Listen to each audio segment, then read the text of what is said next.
Fallout Equestria Project Horizons, Chapter 58 Reunion. You and I have unfinished business. My magic's gotten better since I was here last, and I'm going to prove it. Me and you, a magic duel. Winner stays, loser leaves Ponyville forever.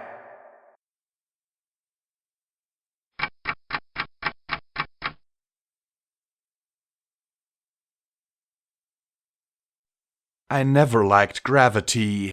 It's not heights that are my problem. It's falling. The idea of gravity pulling you downward.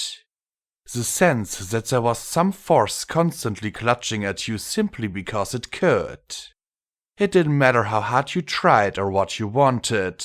Gravity was always there. Inescapable, inexhaustible, and unforgiving. Lacuna looked on, the purple alicorn having replaced her formal wear with a black mourner's gown. She had a minigun from the Harbinger attack squad and an anti-machine rifle floating beside her as she waited patiently. Idly, I wondered where she kept her ammo. I supposed it really didn't matter at this point. Despite her wings, she too was trapped in gravity's inexhaustible pull. So much energy being expended to keep herself from being crushed by its force. I was falling now as I scribbled out a note in Awesome's study. Every letter was a struggle to put to the page. Wanted to give you this.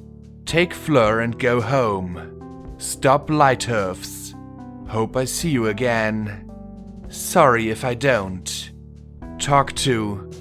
And I tumbled a little bit as gravity compelled me to scribble out the last two words.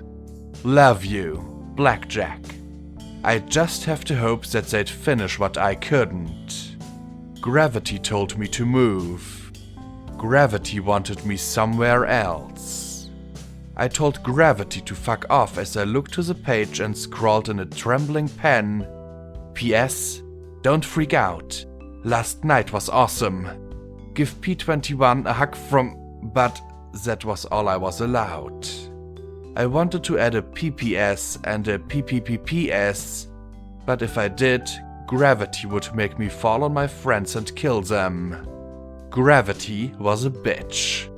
I left the note on the gift I'd found in Meat Locker. I'd forgotten to give it to her. Being thrown against the wall by an irritated mare friend can have that effect.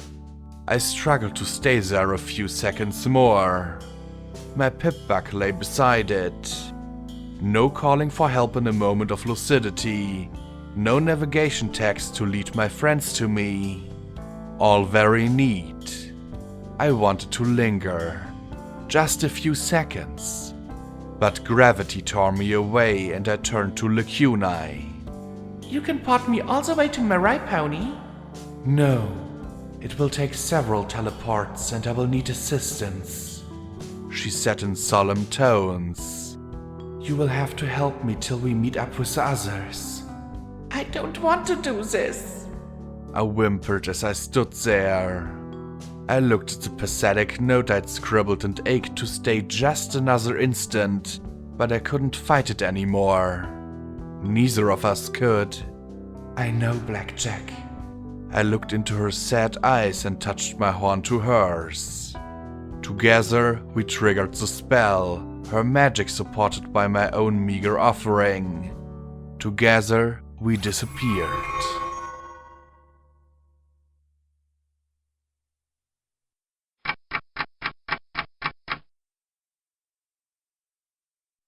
Our arrival at Mirrormere felt like I'd slammed through a solid wall. And I could make that comparison. I'd had more than a bit of experience in slamming through solid walls department. Every cell of my body ached and my horn had some clear char on it, but it was beyond relevance now. The spell would be cast again, and again, and again, for as long as it was necessary. Indeed, with Lacuna's guidance, teleportation almost seemed easy. Go get it. Lacunai told me as she trotted out to the crater to soak up her rats for the next leg of our trip. I nodded, knowing exactly what she meant. The goddess pulled at my every thought, dragging me down into the mess that was Unity. Oh, she wasn't going to consume me fully just yet. She wanted a trump card. Already I had to think of ways to kill Little Pip and her friends. If it was just Little Pip, I'd have to take her out from outside the range of her EFS. I did not want to fight her up close where she could drop a boxcar on me. How such a little mare had such terrifying telekinesis was beyond me. If I did have to fight up close, I'd need the shotgun with flechettes. She wore light armor. If I was lucky, I could take her out quickly. Maybe blind her. She wouldn't be very good with her super telekinesis if she couldn't see, and EFS and SATS don't do you any good if you don't have eyes to sparkle at. Oh dear Luna, did I just think that? If her friends got involved. I absorbed everything the goddess knew of Little Pip and her friends. Calamity would die first. Headshot, long range. I couldn't worry about him and Little Pip at the same time. Velvet Remedy would die next. She'd likely linger over his body. Zed eliminate healing and really distract Little Pip.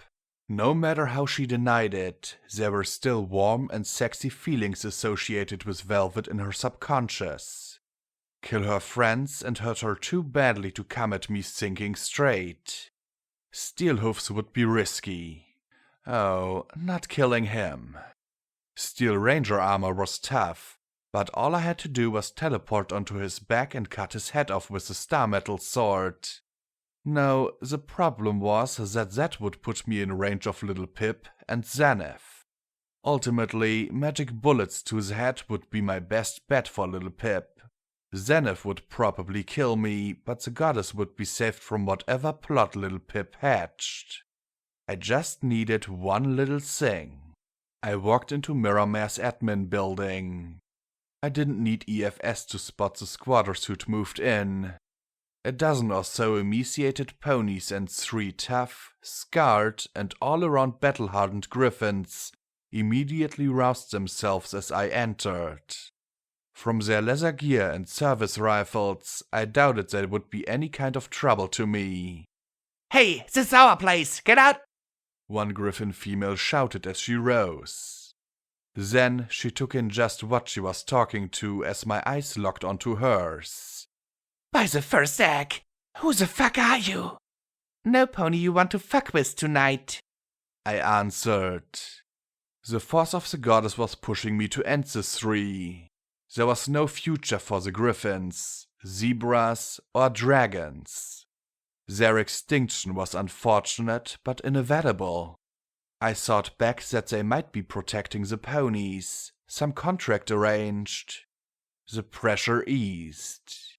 She's with Red Eye! She's a cyber pony just like him! One of the Earth Pony mares shouted in a panic. She's come to take us back to the pits! Kill her, Leoness! Please! I'm not here for any of you. I'm not with Red Eye. In fact, I'll probably be killing him soon. I could feel a whole hit list of people the goddess wanted dead. I'd be more than her Lacunai. I'd be her personal hit pony. Her executioner. The thought made me clench my teeth and try to think of a way to escape her pull. All I accomplished was a headache as my legs resumed movement through the admin building. If you're not after us, we got no argument with you, Lioness replied, the young tawny griffin looking at the other 2. From the looks they all exchanged, it was clear that this wasn't a fight any of them wanted. That might save their lives. If you're here for salvage, we picked it all clean and stashed it, so there's nothing for you here.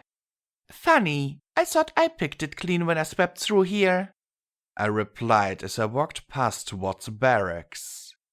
The 3 followed. I had to obey that force, but that didn't mean I couldn't chat in the meantime. You all new to the hoof? The ponies came from Philadelphia, met up with them near Ponyville a couple weeks back. Head Huffington wasn't controlled by Red Eye anymore, so we agreed to escort them in exchange for ammo or weapons we came across," she said, keeping her voice calm as we trotted into the locker room. "So, are there a lot of you around here? Some free advice: go northeast, look for a place called Megamart. Premier traders. They'll buy anything you folks find. Don't go southeast. You'll run into a place called Flank. Used to be a community, now just a lot of killers. Be very careful who you fuck with," I said as I trotted to the terminal and selected Psalm's locker. I typed in the password. Unforgiven. The locker popped open with a heavy clunk, and I lifted out the large matte black metal case and the black riot armor she'd worn before. I felt the wave of shame from my friend, along with the memory of her placing these objects within when she first returned to Huffington in exile. Testaments of the bloody legacy she'd carved through pony kind. Popping its latches, I opened the case and looked at the dissembled pennants in its padding. Dozens of tiny scratches on the polymer butt hinted at its bloody legacy. "Forgive me, Luna," I murmured, despite myself. It still smelled of gun oil. It was a gun of beauty, awesome in its design and terrible in its purpose. The three griffins looked at me, and one of them suddenly grinned covetously. "Scramble me, that fucking shit is my—" Her hand reached for her holster. I obliterated her head in a spray of blood, bone, and brains with a magic bullet. "Oh shit!" Screamed the second, trying to bring her guns to bear behind me. One apple bug with two metal hoofs, and she made a sound like plywood snapping as she embedded in the flimsy lockers behind me. Lioness I fixed with two glowing pinpricks right in her eyes. The tawny griffin shook as she stared back, filling the room with a salty smell as she wet herself. Only the fact that she might keep the ponies safe till they could be transformed saved her. I closed the gun case and took the riot armor.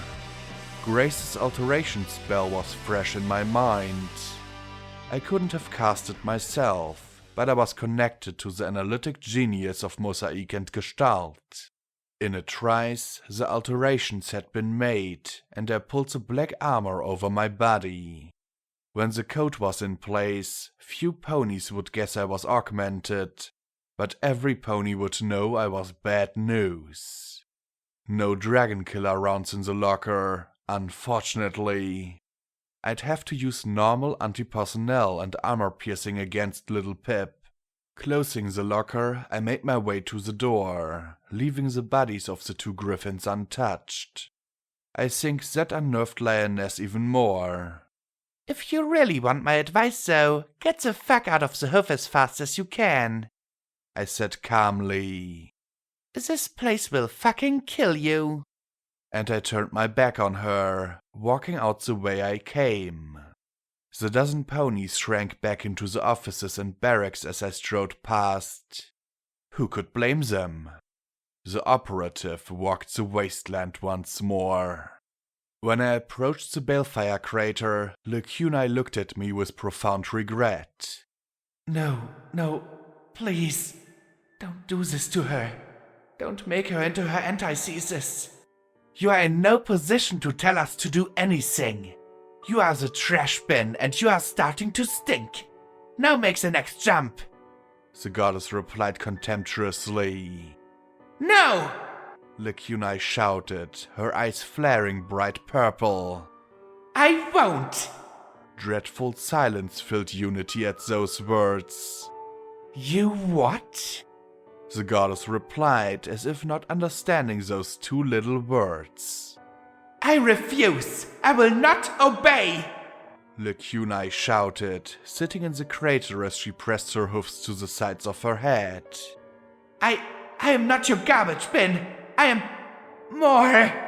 She yelled aloud and across Unity. You dare? You think yourself more than us? The goddess retorted haughtily. You are nothing! You are merely the collection of our weaknesses. flaws, doubts, and pains. You were never born. That vessel isn't even yours. You are nothing. Now obey! And gravity strong enough to crush her, the focus of not just the goddess, but hundreds of wills, pressed in upon her. I will not! Lacuna roared in response to the dark skies overhead. I have friends. I'm cared for. I matter to others. I will not fail them now and deliver them to you. You have friends. The goddess murmured, and a ripple spread through Unity at the word. How could a nothing, a no pony, a never pony have friends? She demanded scornfully. Then she growled. Of all times you could do this, you choose now? Now that little Pip is coming. She means to destroy us. Blackjack's own thoughts confirm it. And you dare to do this now? Now? I will not. She whimpered. Think about what you are doing. She fell to her knees in the crater, eyes clenched shut as her whole body shook. What are we doing? We are saving the pony race. We are becoming a viable species. We are eliminating 3 of our greatest threats all in one go. We are also going to make sure a zebra artifact will never corrupt another after we've extracted the knowledge we need. We are doing what must be done, what will be done. And no pony, not you, not Red Eye, not Blackjack, and certainly not that undersized pain in our ass is going to stop us. Unity roared into her like an avalanche. But what about you? What are you doing? You are putting our entire race at risk of extinction because you're worried about your friend.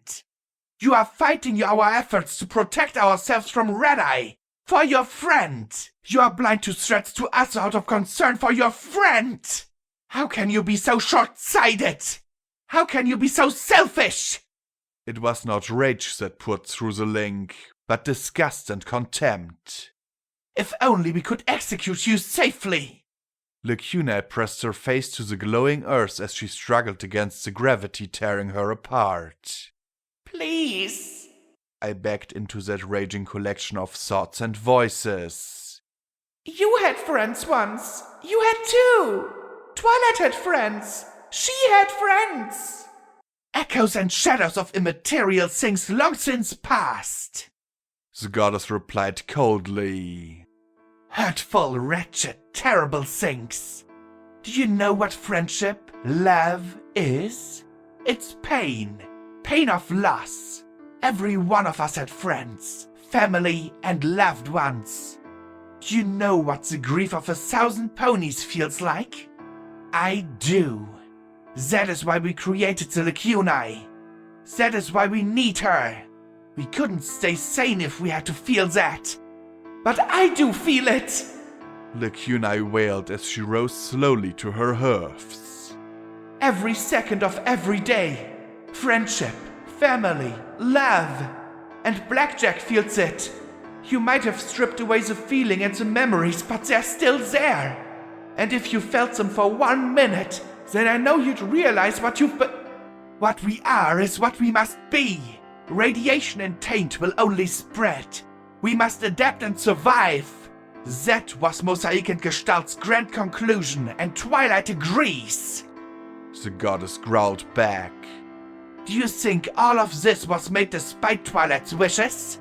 No. Her will and intellect have made us possible. She wouldn't. If you returned to her all that you've put into me, she wouldn't.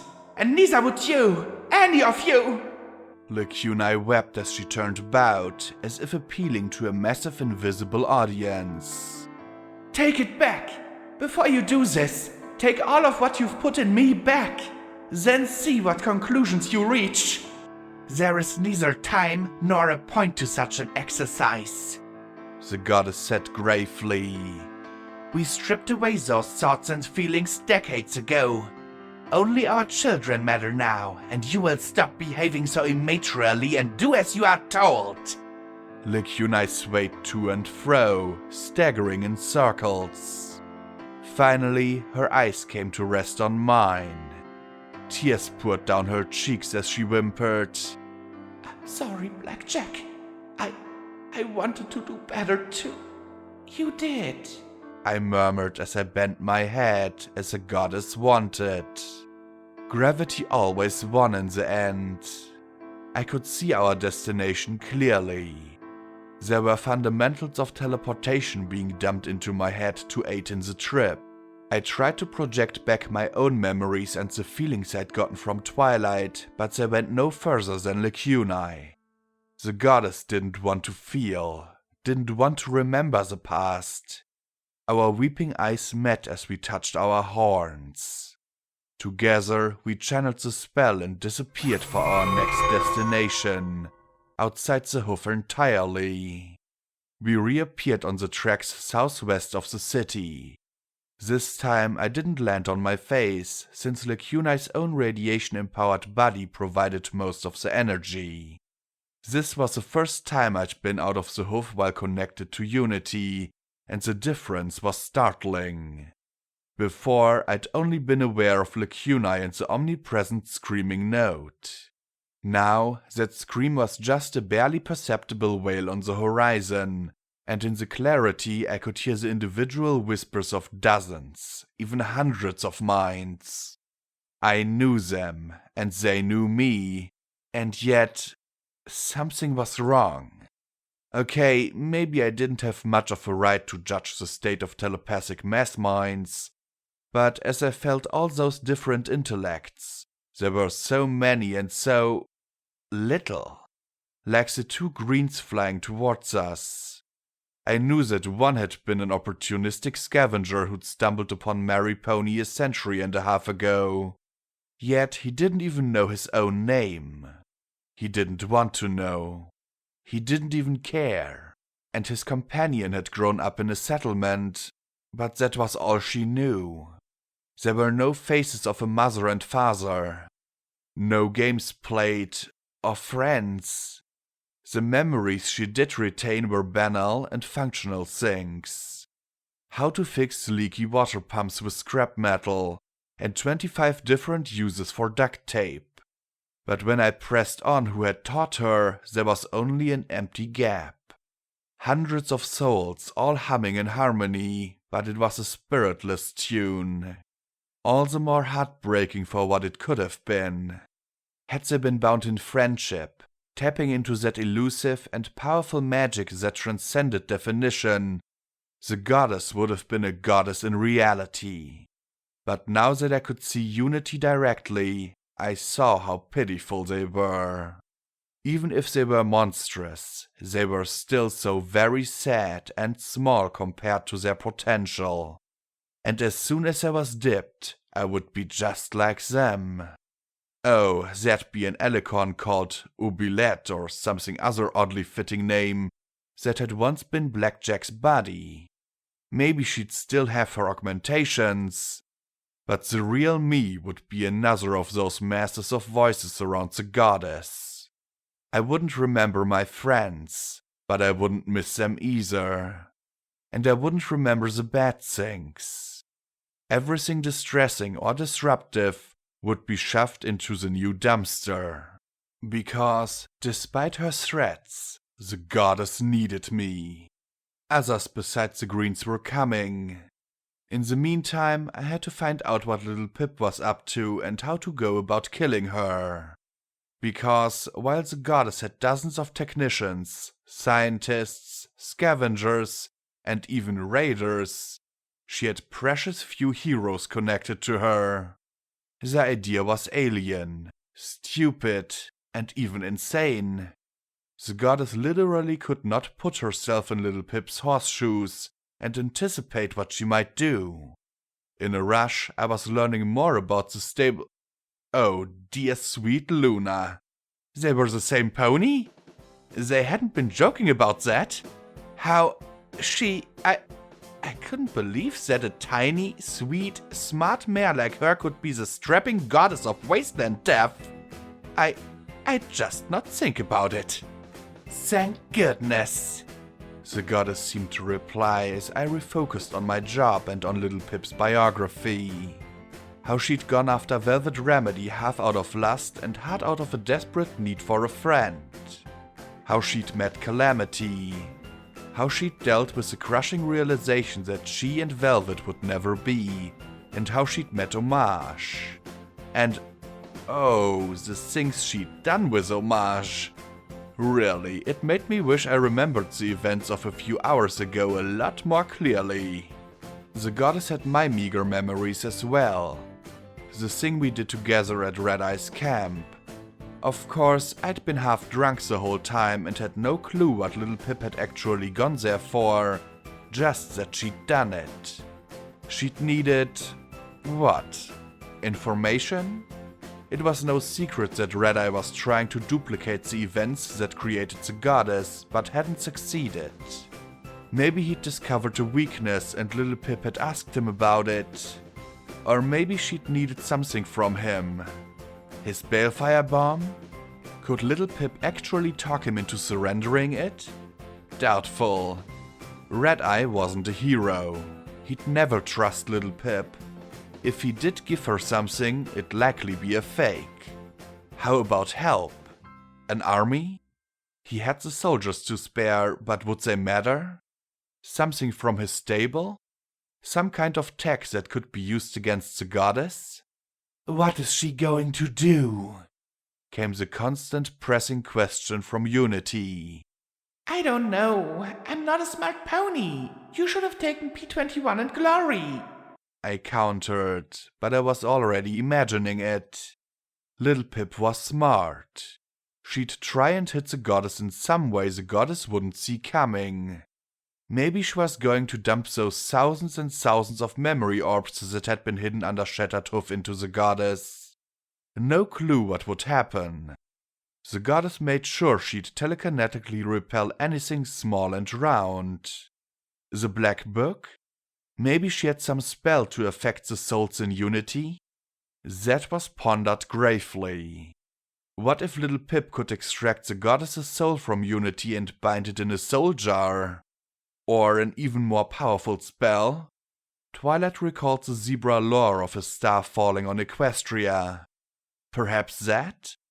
It was a huge unknown, but it was all the more frustrating because every memory of Twilight studying the Black Book with Rarity had been removed from Unity. All Twilight knew was that she had done it, and that she couldn't recall a spell like that. But what if she was wrong? What if there was a clue in one of those missing moments that had been thrown away because the thought of her friend hurt so much? Unity couldn't bear those emotions, so said the goddess. But I wasn't just in Unity, was I? I was connected to Lacunae. I could dig through the trash and try and see for myself. I met her eyes, said, I'm sorry, and invaded her as surely as I'd been invited. I had no choice. Gravity compelled me, no matter how much I hated it. The goddess knew what I knew, and the goddess wanted me to look. But inside Lacunae's mind, past the surface of her consciousness, the contents were a solid mass of compressed thought.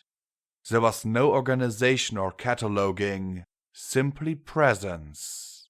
Like geological strata, the newest memories inside her were all of me and of my friends and her experiences with us.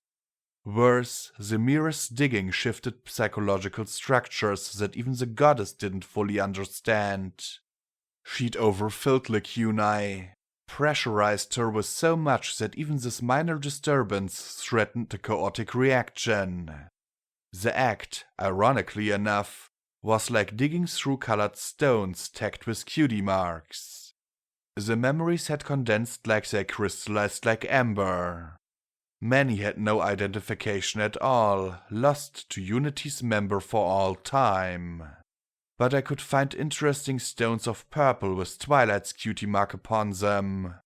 And with Gestalt's help, I could look inside. Odd. I had the feeling that half of Unity was trying to peek over my shoulder and see that which had been stripped from them. But which to look in? Which to look in? I touched one of Twilight's memories and heard two names at once. Rarity and Golden Blood. Oh, this I had to see. I took the memory into myself. Don't ask me how, that was being handled at a higher level. And Lacuni's mindscape swirled away.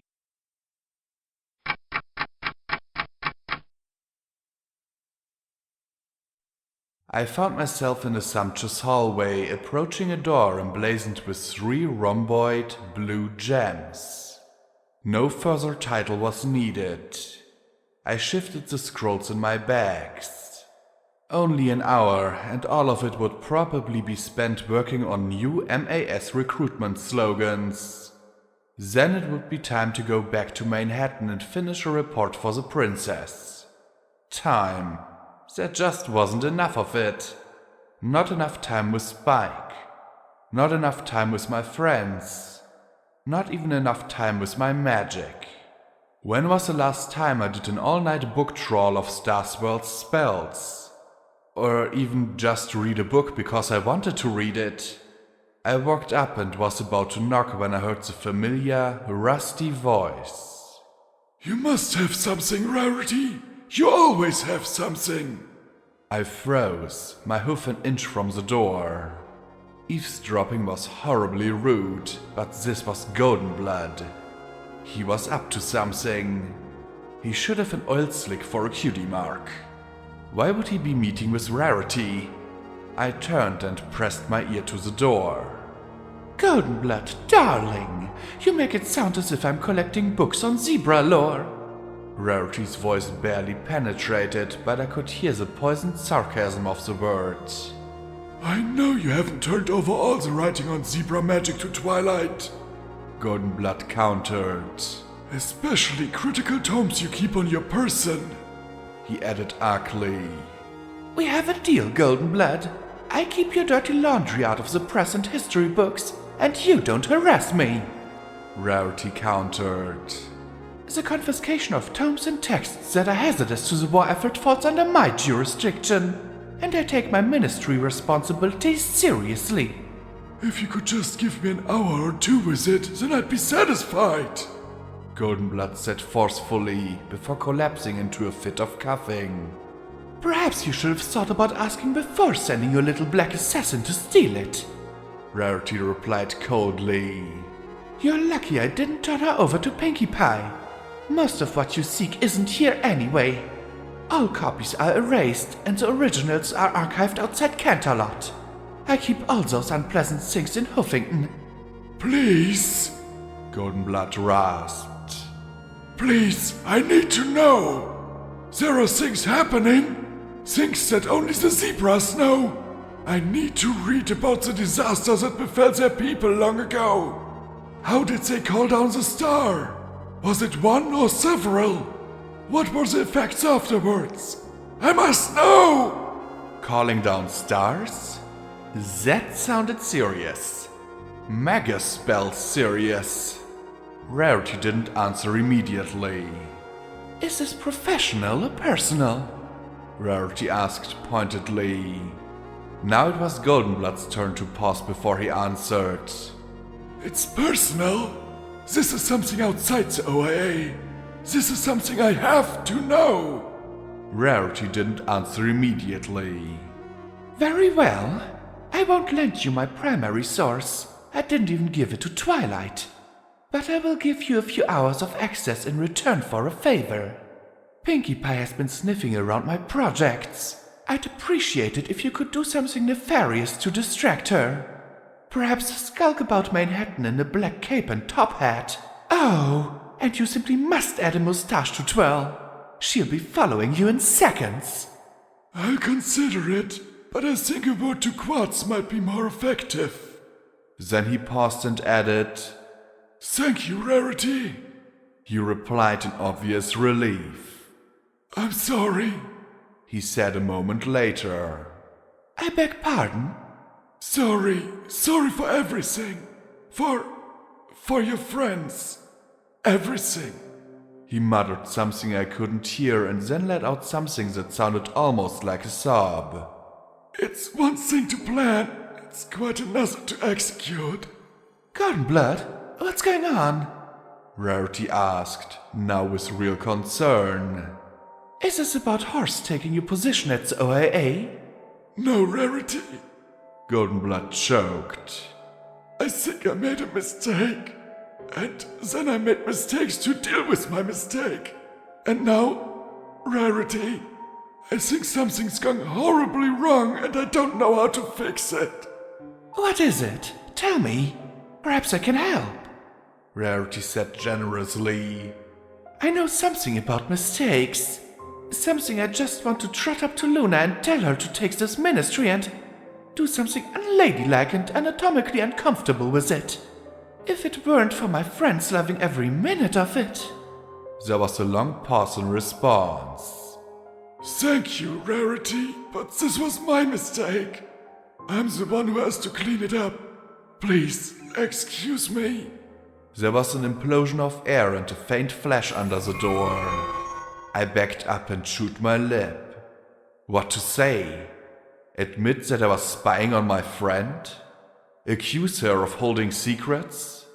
Admit that working at the MAS wasn't the dream come true I'd imagined years ago, now that most of the research was being done by other ponies? I turned away from the door and walked back down the hall to Rarity's secretaries. Excuse me, I just remembered something that completely slipped my mind. I was hoping we could risk it. Twilight? Came Rarity's voice from behind me, and I froze, then turned slowly and frowned. She looked terrible. There were shadows around her eyes and a gauntness that made her look as if she hadn't eaten in days. Even her magnificent mane had more gray tips than I'd ever seen before. And how she moved, as if she were in pain. Still, she smiled. Twilight, darling, it's so wonderful to see you again. Rarity, are you all right? I asked as I trotted quickly to her side. You look glamorous, stunning, beautiful, Rarity suggested at once, bringing a smile to my face.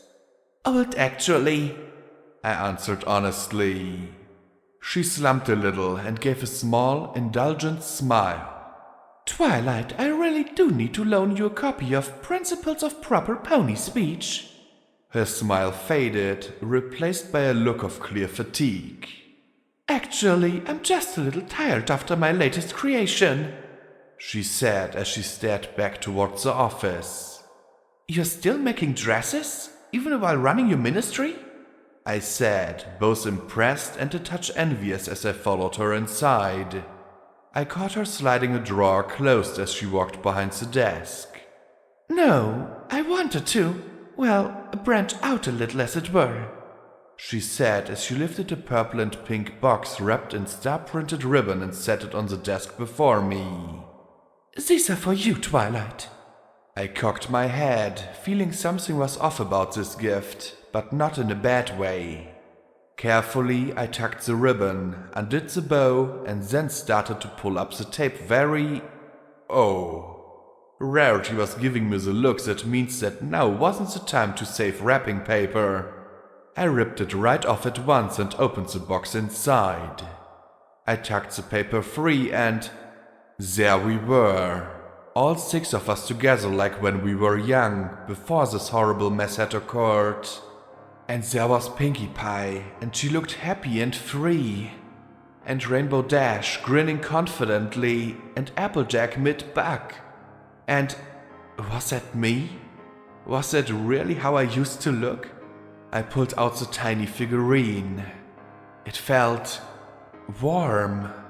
Rarity. I put my heart and soul into them. 1 set for each of us and a 7th for Princess Luna. Her smile faded a touch. Do you like them? Rarity, they're amazing. I don't deserve them, I said as I lifted the rest out. They're so lifelike, I said as I assembled them on Rarity's desk. While I originally planned on keeping them together, I really couldn't. I gave one of mine to Sweetie Belle along with an apology. I've given her so many, but I hope she realizes that this one's sincere. And I know Rainbow Dash is giving one of hers to Scootaloo. I expect that Applejack is giving one to Apple Bloom. And I believe Fluttershy has given one to Angel Bunny. Can you imagine? She smiled and lifted a tiny Applejack with her magic. Well, at least she doesn't have to worry about them breaking. And she thumped it solidly against the table. For an instant I moved to stop her, but she was right. The figurine was unharmed. I lifted the tiny replica of myself. I could give it to Spike, or Princess Celestia, or... Mom. I swallowed as I sniffed and smiled. It's like the gala tickets all over again. Yes, there's never quite enough to go around. Rarity replied, her smile fading. If I'd known how the princess would take it, I would have given the whole set to Spike. How did she take it? I asked with a touch of concern. Rarity seemed to consider her words for a moment, then sighed and rolled her eyes a little. Oh, I don't know. I suppose she's used to lavish presents. But when I gave it to her, she seemed disturbed by it. I've never seen her so discomposed before. She thanked me, of course, but I'm not quite sure she knew what to do with them.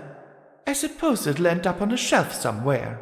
I rather hoped she'd give a figurine of you to Celestia, but... She sighed and shook her head, then lifted the tiny copy of herself and gazed into its eyes with profound sadness. I suppose this is as close as I will ever come. A Rarity? I asked, wanting to put a hoof on her shoulder. She laughed mercilessly and casually wiped her eyes with her fetlock. Oh my! Becoming so maudlin over such a silly little thing. She glanced at me, then gave a little smile. You know, I still have the Twilight Sparkle from my set. I should give it to Spiky Wikey so he'll always have you with him. I caught on and returned her smile. And I could give him my Rarity so he'll always have the love of his life. I looked at the sixth, feeling a little tight in the chest and throat as my gaze lingered on the friend whose problems I couldn't help, no matter how smart I was. It might have been simpler just to give each of us 7 of ourselves.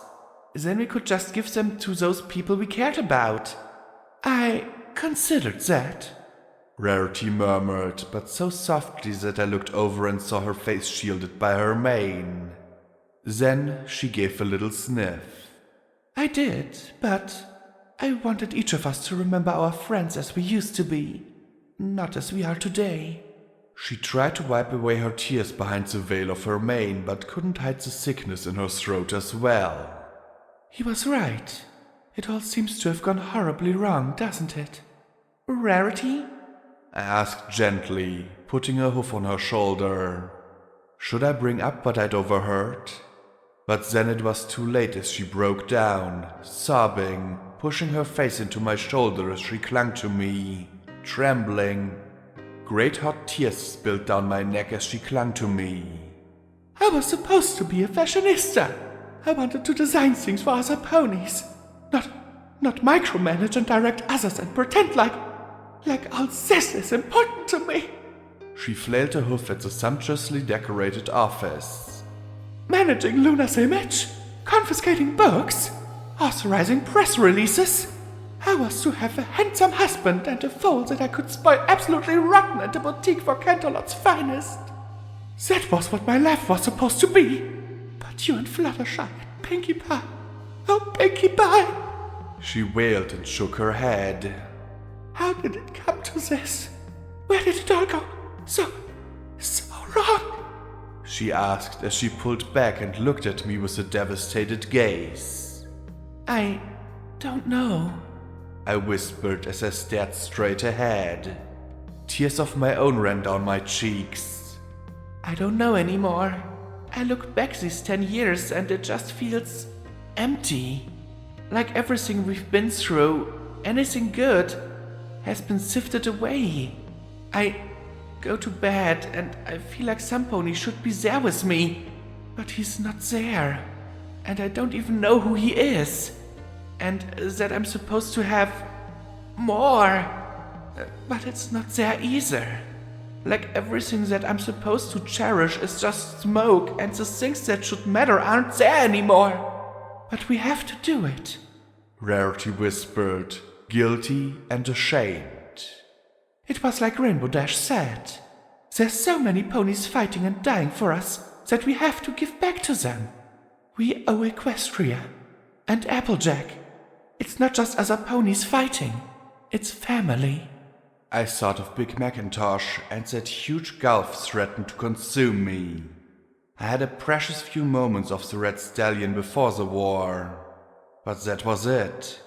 Maybe, I answered, drying my tears in her mane. That was 10 years ago. It might be time to think about changing things soon. Once the IMP was finished, I could step aside. Let Mosaic and Gestalt run the ministry, or Luna could pick some pony else. I was tired of the stress and the pressure and the meaningless sacrifice. There were just a few loose ends to wrap up, like meeting the candidate for the IMP test tomorrow.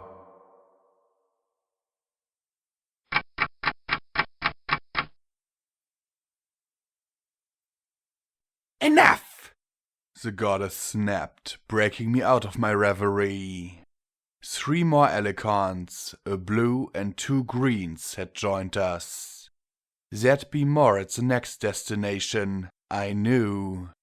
You're wasting time! All these emotions. They're pointless!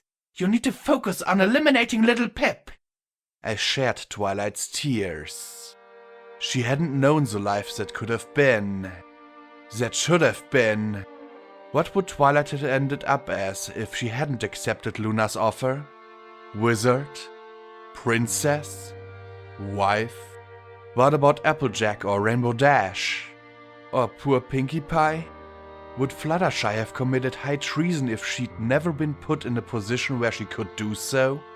It was wrong. All of it. Every last bit felt contrived and pointless and stupid. What was all that for? What's the goddess's damn point? I screamed aloud and threw unity. A war over resources that destroyed the countries that wanted them. Ministries that consumed the mares that directed them. Princesses who seemed absent just when every pony needed them. A goddess who was planning to kill a mare whose greatest driving goal was to help others. Then the goddess showed me an irradiated world, one in which even the Enclave had been driven to extinction. No ghouls. Those would be stamped out eventually. Griffins, zebras, and dragons were no more. Just a world of alicorns. A few males. It would depend on how the Black Book would make the changes, but the goddess had no interest in creating an equal distribution of sexes. She knew the effectiveness of Stable 99. New alicorn types, perhaps red ones that specialized in fire, or white ones that specialized in ice, would be developed and evolved. Perhaps alicorns who traveled in time? Super telekinetic alicorns? The elements of harmony and the gardens of Equestria would be reclaimed and repurposed. Twilight might only have generalities and scraps, but they'd be a foundation for a new gardens. One that spread balefire and magical radiation to every land till the very oceans glowed with power. There would be only alicorns and their goddess, a mother and her children. One mind. One will. One note united forever. They'd use their magic to defeat Horizons, whatever it was, and cast down Hoofington once and for all. And that was the point of the world. By alicorns, for alicorns, only alicorns. A monorace with a singular will and a goddess with the power to exceed any princess. And I was going to be a part of it, whether I wanted to or not. So would all my friends. Every pony. And if you weren't a pony or resisted, the alternative was simple and permanent death. And most terrible of all was who in Unity had come up with this plan. Not Trixie, the showmare. Not even Mosaic and Gestalt. This was Twilight Sparkle's plan. A Twilight stripped of compassion and concern and ethics. A Twilight more machine than mare, fulfilling Trixie's ego. It felt like there was more Twilight inside Lacunai than inside the goddess. Almost. Twilight was a part of that monster. As was Trixie. As were Mosaic and Gestalt. Fused. Stripped of those parts that allowed compassion for others. Trixie had suffered, knew shame and humility, but that was gone now. Mosaic and Gestalt had felt a love and a desire to understand others, but that was gone as well. Weaknesses shoved into Lacunai, like soul jars of memory. The goddess had become like a void, sucking in everything good and transforming it into more of itself. Would it stay on this world, when every last living thing was altered to suit it? Or would thousands of purples and millions of greens teleport them to distant stars and innocent worlds? And I was going to kill the mare best suited to enter now. The greens touched horns, their magical fields boosting Lacunai's. With another flash, we disappeared.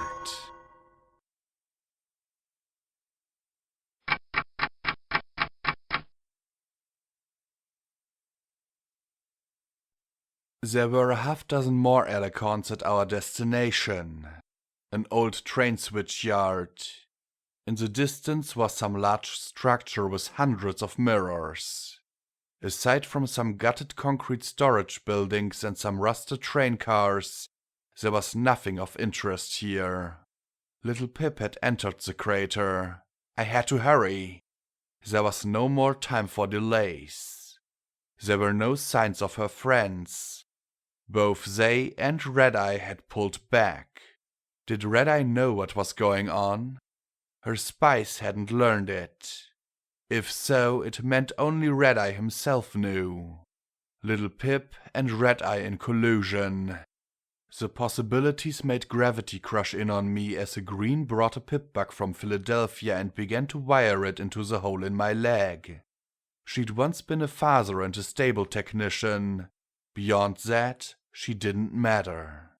Anything that made her matter had been shoved into Lacunai. Think! What is she going to do? What might she do? The goddess demanded. I don't know! She's smarter than me! I shouted back as my head felt like it was being pressed between two crushing hooves. You have endured and faced ridiculous odds! How would you kill me? The goddess pressed. Me? I laughed madly aloud and into the link. Oh, let me count the ways. Hijack a raptor and crash it into Mirai Pony with all guns blazing? Work out a deal with the Enclave to give them Shadowbolt Tower in return for killing you? Fill your head with horribly catchy pre-war pop songs that would drive any pony crazy? Oh, there's an overcharged megaspell in Huffington. I'd totally use that. Oh, better than that, I'd warn the Hellhounds and tell them to clear out in return for planting it right under your goopy blue ass. And don't get me started on all the ways she might kill you. Maybe she's gotten gardens to work and she plans on neutralizing Mary Pony's taint. Or maybe Velvet Remedy has that spell. Seems like it'd be right up her alley. Or the Black Book. Maybe it's given her some kind of superpowered soul spell. Or Spike might make an appearance just to kick your ass. An army of Steel Rangers. Zebra Death Commandos. The possibilities are endless. I laughed wildly, madness being the only escape I could see open for me. Enough! She has none of those things! The goddess countered.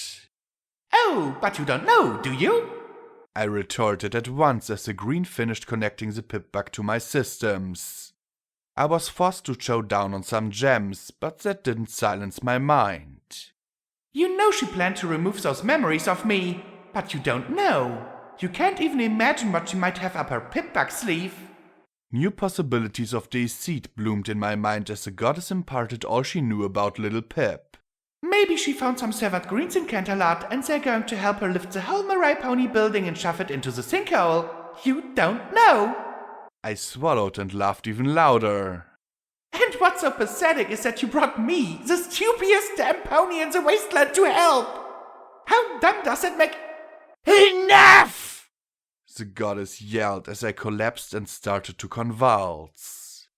You are quite right. I don't need your intellect or morals. I just need you to kill one mare. You don't need anything besides that. And I screamed as I felt gravity tear a piece of me away. Place. Where had I come from? I was Blackjack and my mom, who... No, please. Lacuna screamed as she turned from one stoic Elikon to the next. Stop it! Things seemed to be falling away from me. A place with a filly who filled me with dread. What was her name? A boat where I felt horrible pain. But why? A stallion I wanted to kill, but I couldn't recall the reason. Don't do this to her! The strange purple Elikon shouted. I should be doing something. Following something with my friends. Scotch tape and who was she? And there'd been another.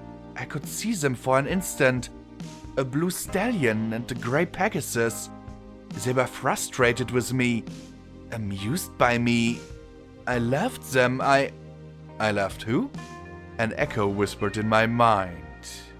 It fucking sucks not to remember. Yes, it did. Then that went away too. Stop it!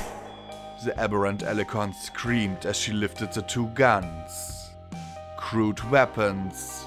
Inelegant. I won't let you do this to her! She dared to turn against us?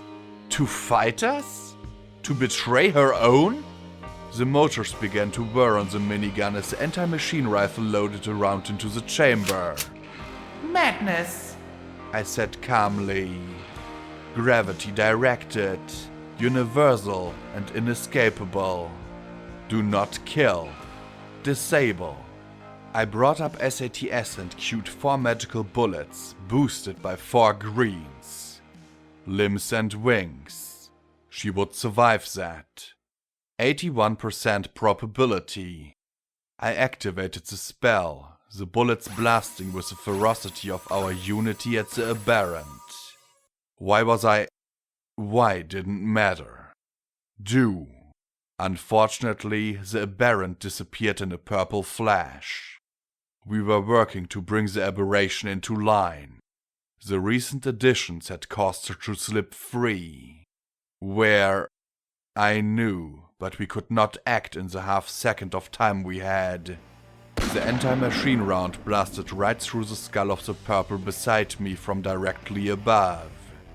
Shields raced all around us, except myself and the blues, as we looked up at the aberrant above us. Rage and grief filled her face. Madness. She would not target me, but the aberrant's powerful rifle would be problematic. The 2 blues disappeared into invisibility as 2 of the greens boosted each other's shields. The minigun would be far less effective as it needed several seconds to chew through shields. The battle should have been finished in 17.9 seconds. I teleported directly above the aberrant. I expected something, as gravity dropped me upon her back, my mass penetrating her shield with only moderate discomfort. Silver's sword emerged from its sheath. Severing her horn and wings would simplify things greatly. If horn amputation severed the aberrant from us, we might even be able to kill her cleanly and rid ourselves of her toxic emotions for good. Only she flipped upside down completely the instant I made contact.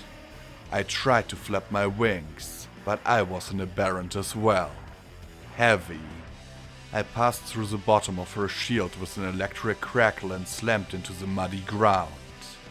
One of the 3 greens shot powerful silver arrows into the aberrant's body.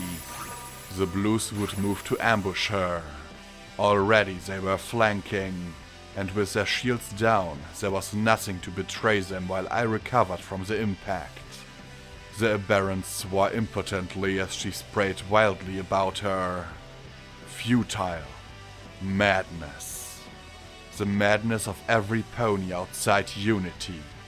The minigun rounds zinged through the air as the blues moved in. One remained silent when the line of bullets was interrupted by her body. The aberrant continued to fire wildly with the minigun, but not with the rifle. That weapon swung around to where the minigun's bullets had disappeared in mid-air, and blasted the blue vessel with an anti-personnel round. The pain was significant as the round fragmented, expanded, and exploded out the far side in a significant spray of organic fluid and protein. The non-shielding greens were working through the aberrant's shields, and seeing the death of its twin, the blue evaded that revealing stream of bullets. Without that, there was nothing to betray its approach. Gunsmoke wreathed the black form. Another sign of aberration. Clothing was irreverent social symbolism. I rose up and drew the dual dueling revolvers, waiting for the Pip-Bug's spell matrix to recharge, so I could maximize my accuracy. The aberrant seemed to be avoiding targeting me. I could use that to our advantage. 17.9 seconds elapsed. Frustrating. Silent wings carried the blue behind the aberrant, swirling the smoke. Swirling. The blue raised her shield, the greens pumping the anti-kinetic shield to maximum. Even the rifle's bullets shouldn't penetrate. But the aberrant didn't fire either gun. No.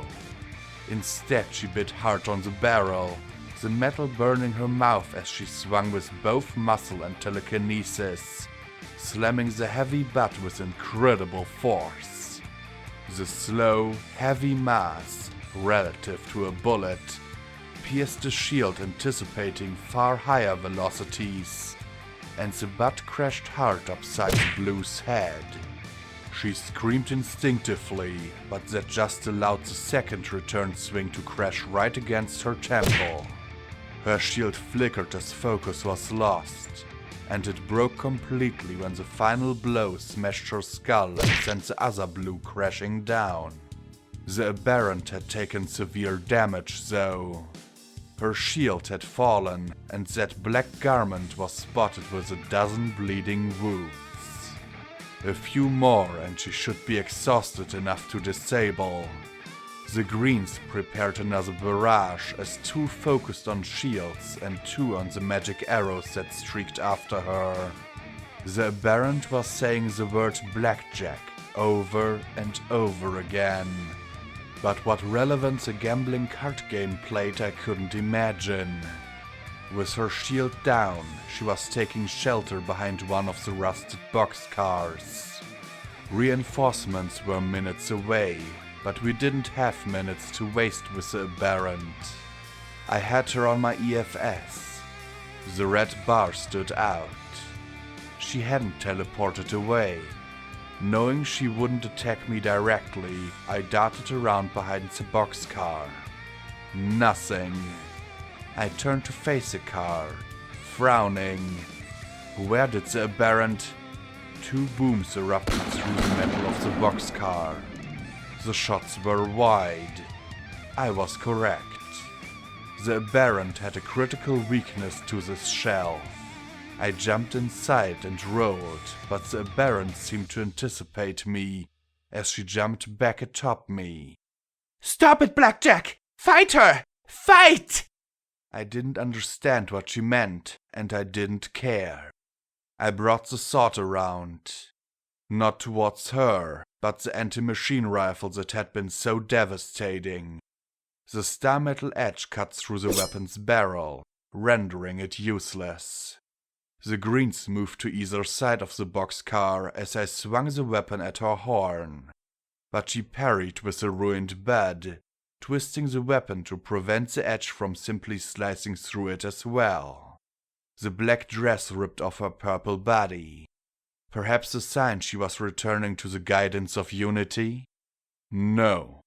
The garment was thrown in my face, and even when the sword sliced it neatly in two, her magic grabbed the tatters. With magical swiftness, she tied them tightly in place. Then she threw me into the face of two greens in the doorway. It was only for a moment, but the impact of my heavy metal body disrupted the focus of the pair, and I heard the spinning up of the minigun in that second. At point-blank range, the 5mm rounds ripped into all three of us, but I was far more resilient than the other two in the heap. Still, the few seconds it took for the Aberrant to dispatch the pair allowed the other two to grievously injure her. And using the side of the greens, I rammed the blade into the spinning barrels. The metal sheared off and flew away in a dazzling circle of sparks and steel. Just a few more seconds. Just a few. She disappeared in another purple flash and reappeared atop a boxcar 20 feet away. Blood dripped from her wounds as she slumped. The Aberrant was almost finished. She would submit, and if she would not, then this one would perform the task personally. She was clearly straining with another spell, her horn crackling as she gritted her teeth.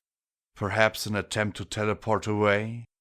Annoying, but manageable. The two greens approached the injured Aberrant.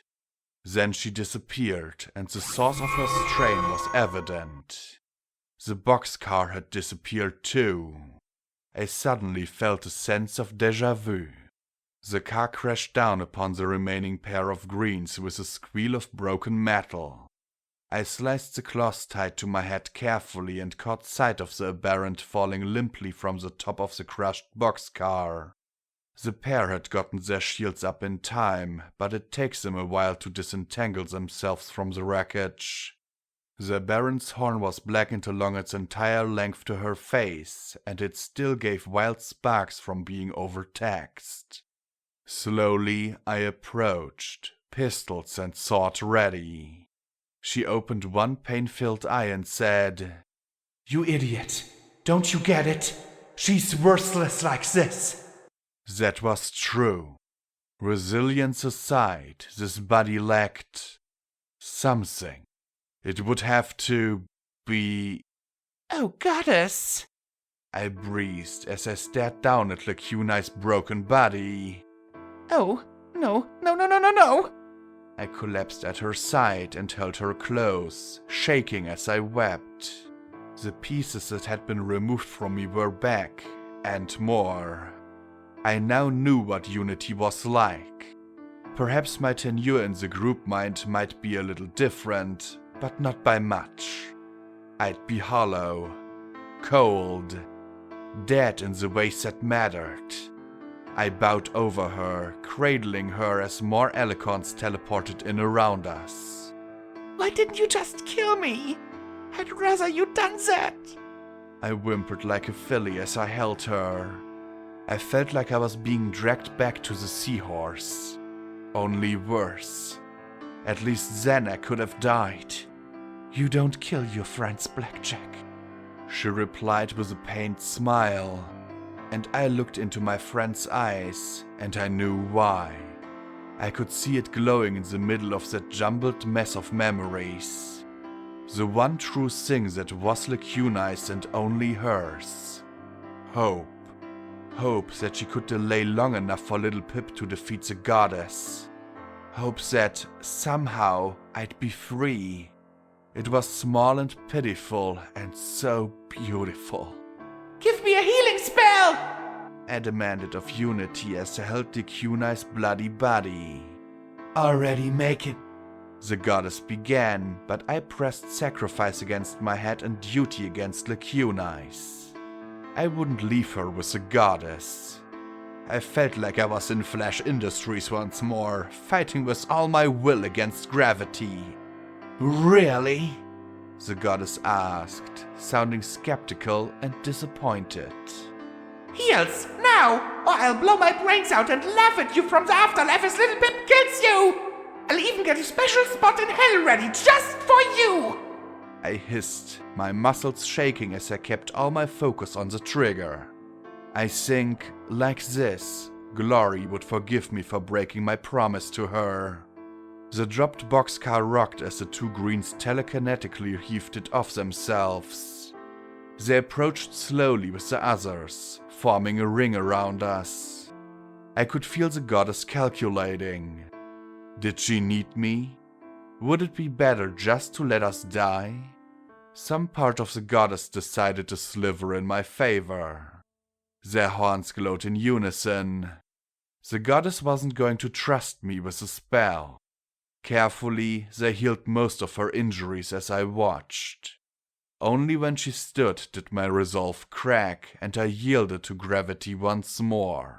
You are a pain in our ass. The goddess muttered softly, but there was something else in her tone. Frustration? Admiration? Resignation? I couldn't tell for certain. The greens touched their horns, and the purple alicorn's horns began to glow. 2 more teleports. What could we do? How could we stop the goddess? I looked at Lecunai and the tiny glowing emotion inside her that I lacked. Hope. Just a little bit in the wasteland.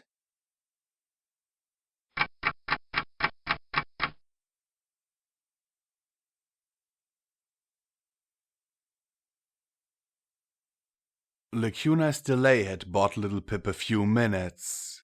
She'd arrived already and was inside and approaching the goddess with a black book. There was no time left. The goddess was hesitant to probe Little Pip too deeply, and yet at the same time she was eager to strip away and discover all she could. Like a foal with a heartwarming Eve present, parts of her wanted to wait till the book was taken care of, but others wanted to devour every thought from her perilous enemy. Little Pip believed she was dooming all of the wasteland with this action. She was right. We'd teleported to the lip of the crater.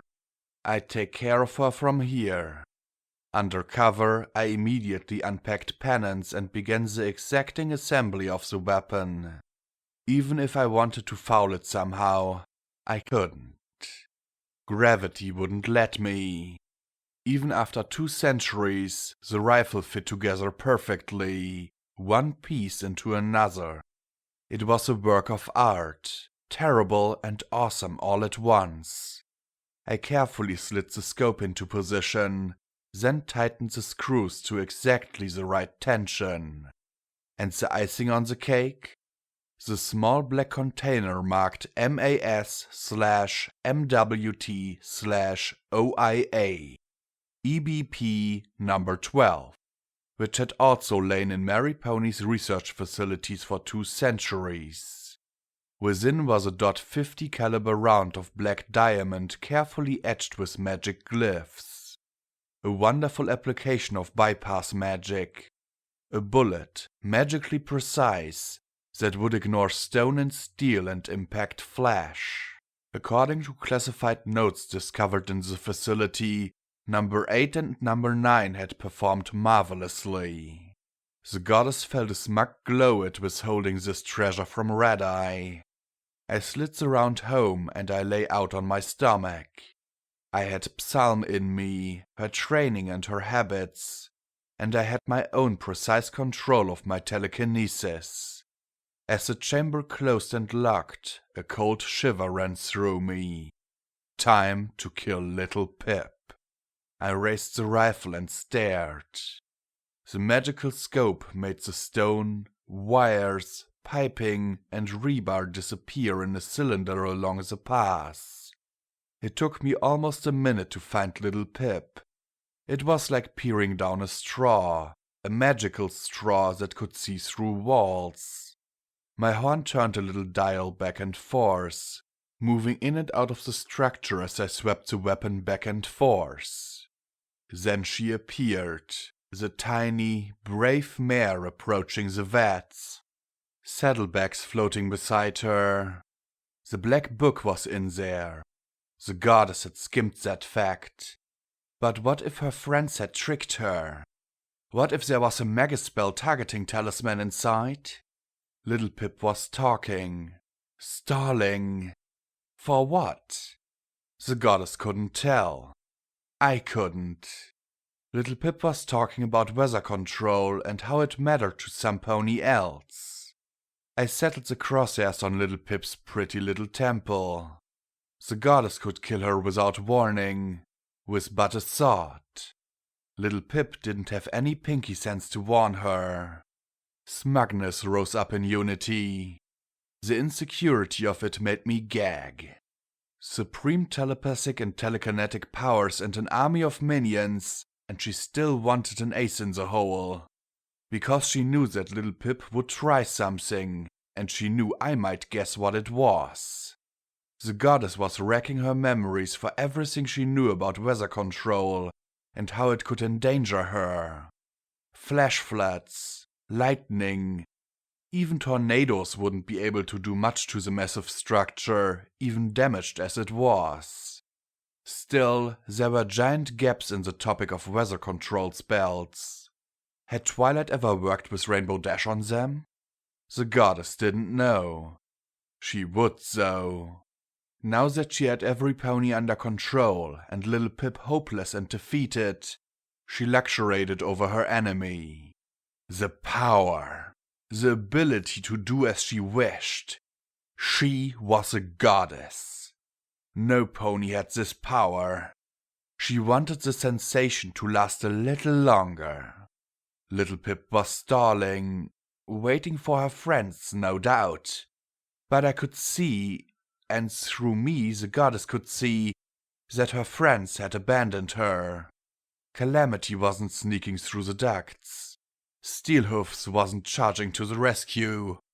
Little Pip thought of something. I didn't hear it specifically so much as feel it. Names. But not just names. There was something more attached to it. Something personal. Like a familiar, nagging tune long forgotten. Yes! Your silly little plan against the goddess is hopeless! The goddess is not impressed. Wait. Who? A moment later, Little Pip sought them again. This wasn't a part of the plan. This was different. Unexpected. I was all set to turn the small unicorn's brains into red paint, but those 4 simple words. Trixie, Twilight, Mosaic, Gestalt. Of course the goddess knew who they were, but to the goddess they were 4 flat entries, akin to what one might feel reading a dictionary. The names from Little Pip rang with memory and thought and emotion. Music playing in a simple mental harmony.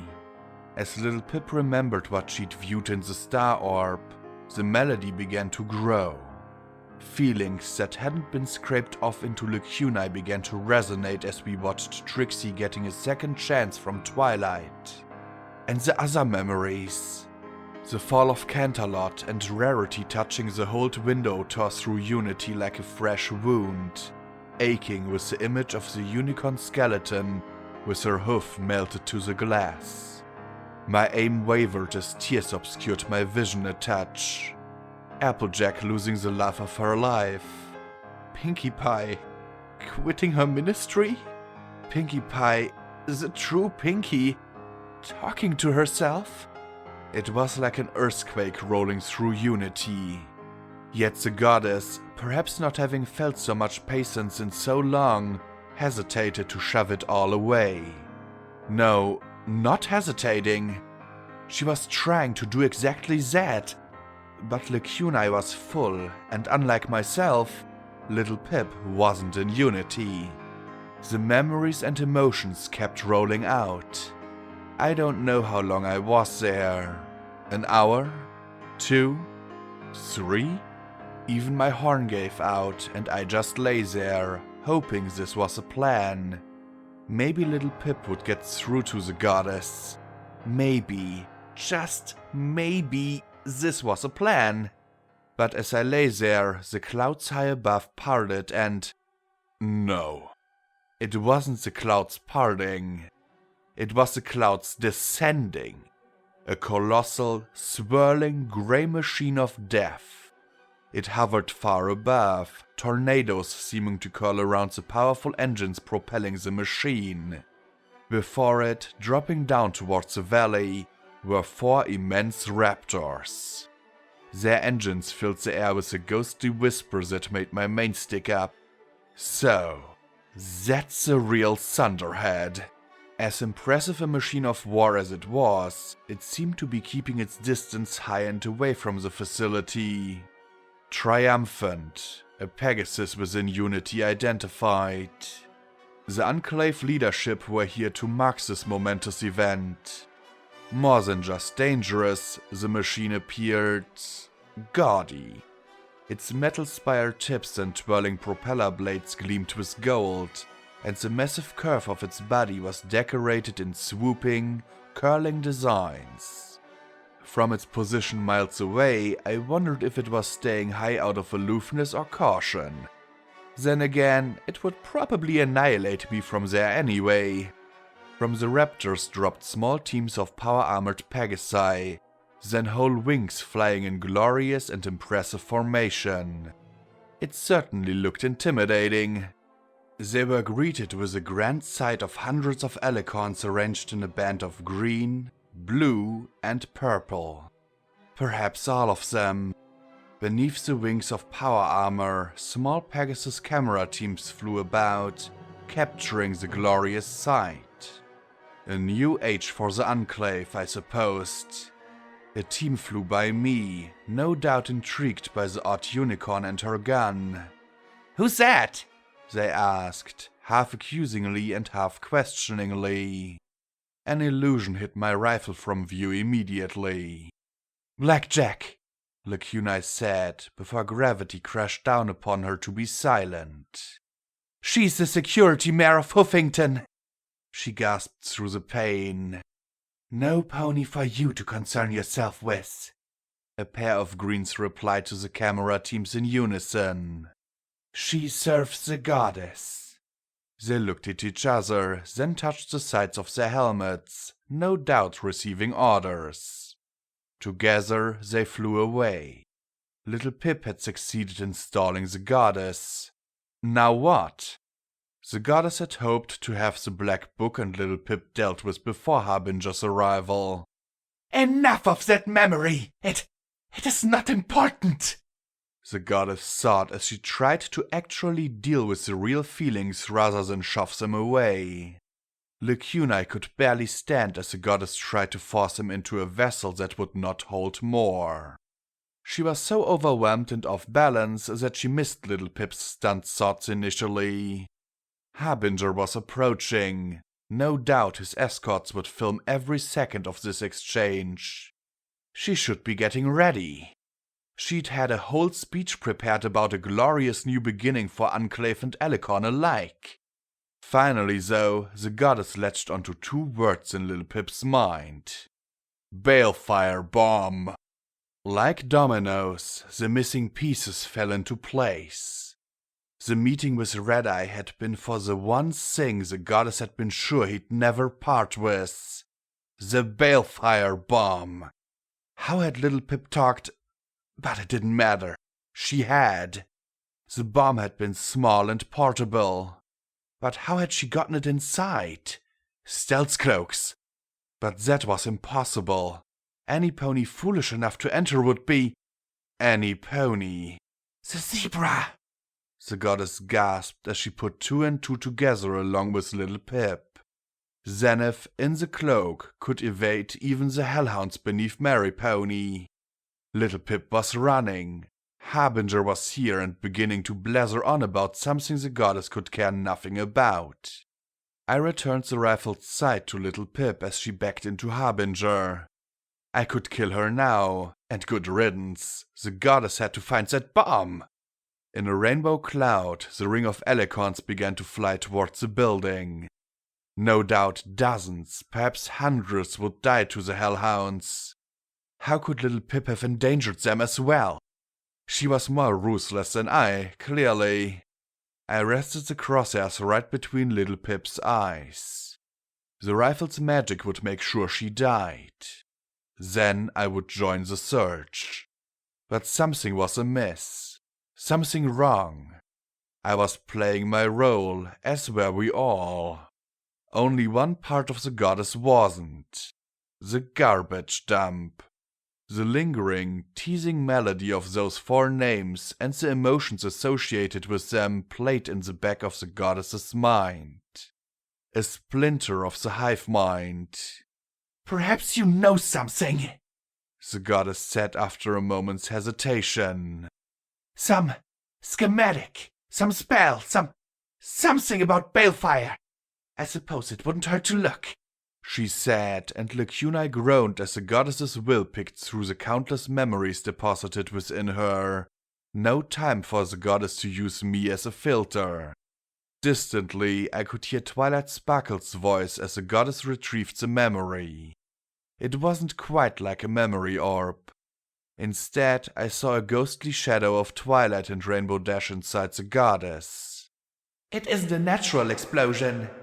What do you mean? It goes boom, right? Rainbow Dash answered. Balefire isn't normal combustion. It's not even megaspell combustion like we thought. It's more like a megaspell teleportation field. It brings a phenomenal amount of fire from somewhere else. Don't ask me where. It could be the sun or even another world. It has a chaotic element that defies our normal laws of physics. If one of those goes off, spell effects could be disrupted. Worse, just as it teleports fire here, it teleports other material there. It's almost perfectly destructive. Almost? You have something that'll work? Rainbow Dash asked eagerly in my mind.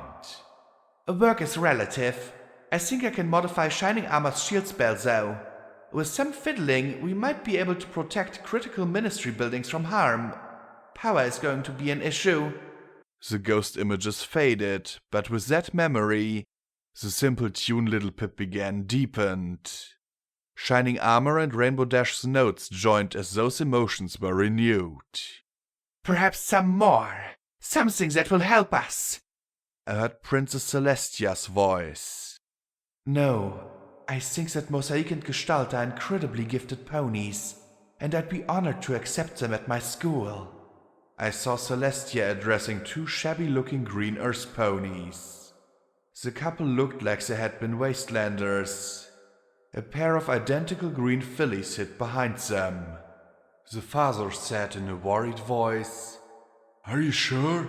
As I don't have much magical talent, we never could afford some schooling or magic books. Being earth ponies, the missus and I couldn't teach them magic at all." I assure you, Mr. Pebble, my school is not simply for the children of unicorns.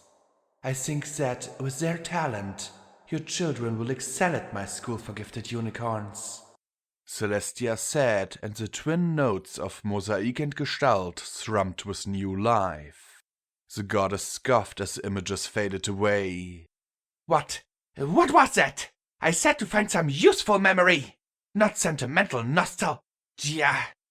The greens were replaced by an elderly grey unicorn in a pointed hat. The little blue filly shot fireworks into the air from her horn. Impressive. At her age, I couldn't even do magic. The unicorn stallion spoke warmly. "Bravo, Trixie. Très bien." Did you really think so? A filly replied. And never be as good as the mighty and majestic Mystere? Bah, I left that name with the stage, ma chère. But trust me, your raw talent is beyond compare. You really should apply to Celestia's school. Those fireworks were très magnifique. The stallion said grandly with a wave of his hoof. But all I can do are silly little tricks, mister. The filly said softly. Nothing I do is useful at all. Trixie, the stallion gasped. Useful? What is useful? Useful, c'est comment? Boring. There are a million practical unicorns. Equestria does not need another. The tiny ghostly Trixie brightened a little. Then a mare's voice snapped. Trixie Lulamoon, what have I told you about talking to that old coot? You should be doing your homework! For a moment she crumpled and then glanced back at the old stallion. The filly frowned away, then raised her nose as she declared in a quavering voice, The great and powerful Trixie doesn't need to do homework. The old stallion clapped his hoofs together, laughing uproariously. Bravo! He levitated his pointed, star-covered cap and sat it atop the beaming filly's head. I'd forgotten, the goddess murmured.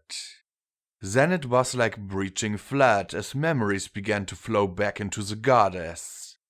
The balefire bomb was almost forgotten as memory after memory was returned to the goddess. Sterile, clinical facts were thrown into beautiful context, and emotions long suppressed were renewed. Little Pip had started the melody with 4 names and a few memories. With these 4, an orchestra began to play. It carried whimsical piccolos of Twilight's memories of Spike. Guitars played for Applejack. Accordions for Pinkie Pie. Violins accompanied Trixie standing alone in the rain. The delicate ringing notes of a hammered dulcimer for Gestalt and Mosaic, finishing each other's sentences in Magic Kindergarten. The beat of Twilight's rage at Littlehorn. The violas and cellos of her last terrible fight with Pinkie Pie. The slow contrabass of Big Macintosh and the pain of his death. Trumpets of pride for Trixie's second chance. Woodwinds sharing Gestalt and Mosaic actually working under Twilight's sparkle when so many others didn't understand or value their gift. For the first time ever, the goddess was torn. Children, flee! She blurted instinctively, and that wave halted and undulated as unity became uncertainty. Harbinger was confused. This was not going as he'd anticipated. There's no need to flee. We mean you no harm. In fact, we've come to offer you an alliance between the Enclave and the Goddess. Doubt, after all the seductive thoughts of putting Thunderhead and the surface in its place, was starting to creep into his thinking as he launched into a monologue about how they would team up against the bad surfacer Red-Eye. Of course he had plans for treachery down the road, eventually. Just as he expected treachery in turn. But perhaps not this soon. Clearly, this was going quite far from what he'd anticipated. But within Unity, I could see 2 goddesses. One a horrible amalgamation of mares, and the other a union of 4 ponies, each fuzzy and indistinct. They were opposites and yet the same. One cold and hard and monstrous, and the other compassionate and empathetic. We must survive! The goddess roared. We must find the bomb at any cost! Any cost? Trixie replied contemptuously. Can you even imagine the cost? This is more than smashed wagons and hurt feelings. There is more at stake than us. Mosaic began calmly. This is a question of legacy. Gestalt finished. Legacy? The goddess scoffed. We are the beginning and the end. Without us, we are nothing. Together, Gestalt began. We are greater. Mosaic finished. Trixie looked herself in the eye. Think of all the things I really wanted, like respect. We are better off feared. The goddess countered. Happiness? Trixie suggested. Power makes us happy. The goddess sneered. Friendship? Trixie said quietly. A ghostly Twilight rested her hoof on Trixie's shoulder, and the blue mare looked back at Twilight with a small smile. We are closer than any friends, any family. We are one. And when we have ripped the souls from that book and tossed them to oblivion, we will have power like we could never imagine. The goddess roared. Even now, I could feel those hundreds of elecons returning. Little Pip had tossed the book into the mass of blue IMP, and it was slowly sinking into the depths. Then she'd sealed herself into a safe room. It didn't matter. Already the gravity was pulling my aim back to the small mare. The shielding and spells in the safe room's walls made even the True Sight scope's image dance and waver, but I was still able to make out the ponies inside. I had to be patient. Perfect. I might not even have to kill her. She was furiously talking to the Enclave soldier she'd trapped with her. Still, better to be safe than sorry. Harbinger, meanwhile, had stopped his grand speech. He scowled as he pressed an earbud with his wing. Ambrosia, come in, Ambrosia! You won't be able to contact her inside that room now that the seal has activated, the goddess said as her image flickered erratically. She seemed to be struggling to maintain the illusion. Nor can the goddess's own children teleport in and extract that little wretch to rip all her thoughts out of her skull. Do not fear, the goddess will deal with her. He looked at her, wariness pricking through his thoughts like ice water. You're speaking differently now. What's going on? This isn't following the script. The goddess twitched again, and I could feel her straining. Unfortunately, that miserable little nag has interfered yet again. She has smuggled a bomb into this facility somewhere. The coldness of her words, so free of her grandiose showmanship, made me shiver. He feigned confidence. A bomb? Really? Is that all? Excuse me, a balefire bomb. Her image twitched again, and I saw the blue amalgamation of 4 for an instant before it disappeared again. He laughed. Then he looked at her, and his mirth turned to ashes as his schemes rotted on the vine. You're serious? A balefire bomb here? Yes, there is a balefire bomb in this facility. It will detonate in 31 minutes. The goddess replied coolly as she turned both eyes on him. Another flicker, and he saw what I did for an instant. A thing that should not be bartered with. It is likely in the tunnels beneath the building. You will use your formidable Enclave assets to assist us. What? Harbinger blurted, then added, Why, certainly. Just allow me to return to the Triumphant and we will assist. His thoughts didn't turn to assistance. They turned to getting the heck out of here and salvaging this fiasco. Already he was spinning how to tie this in with Red-Eye and give credit to himself for destroying Red-Eye's ally. You don't have to do this, Twilight said in tired resignation. This isn't going to change anything, Trixie added. You're still going to be a monster. We are not a monster! The goddess countered as she ordered her children back. I'm not getting through to the Triumphant, the second Pegasus soldier said. The signal's not penetrating the walls. You will assist the goddess! What shall we do, General? Wailed the third as she backed away. Get out of here, now! Harbinger shouted, lifting into the air and flying for the exit. Let this freak burn! He said in a sublime example of diplomacy. A telekinetic tendril reached out and wrapped around Harbinger. 2 more snared the second pony. The third got as far as the door before the tendrils grabbed her wings and dragged her back. Her hoofs scraped at the catwalk. You are not going anywhere! The goddess looked at the other soldier. You! Take all your soldiers into the tunnels! Find that bomb! The hell I will! I don't take orders from big blue goop monsters! The soldier shouted. Just let me contact my forces and I'll be happy to.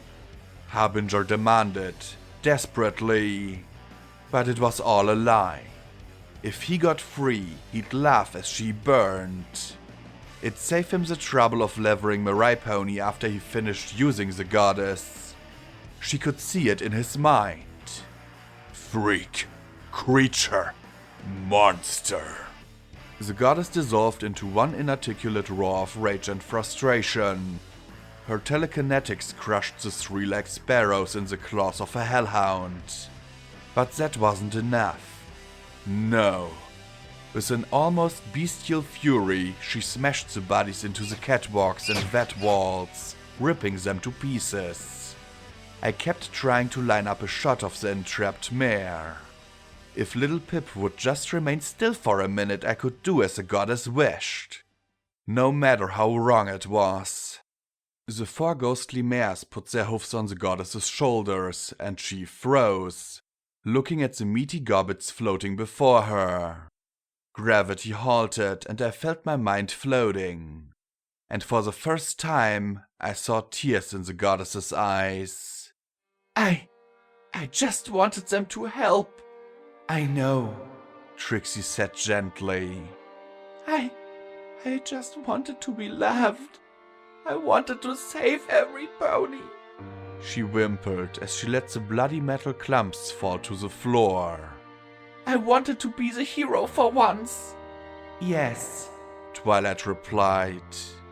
I wanted to save every pony I could too. What have I done? The goddess pled, and I saw her harsh and horrid lines blur a little as she seemed to blend in where the others touched her. I don't want to be alone. You aren't alone, Gestalt said with a smile. You have us.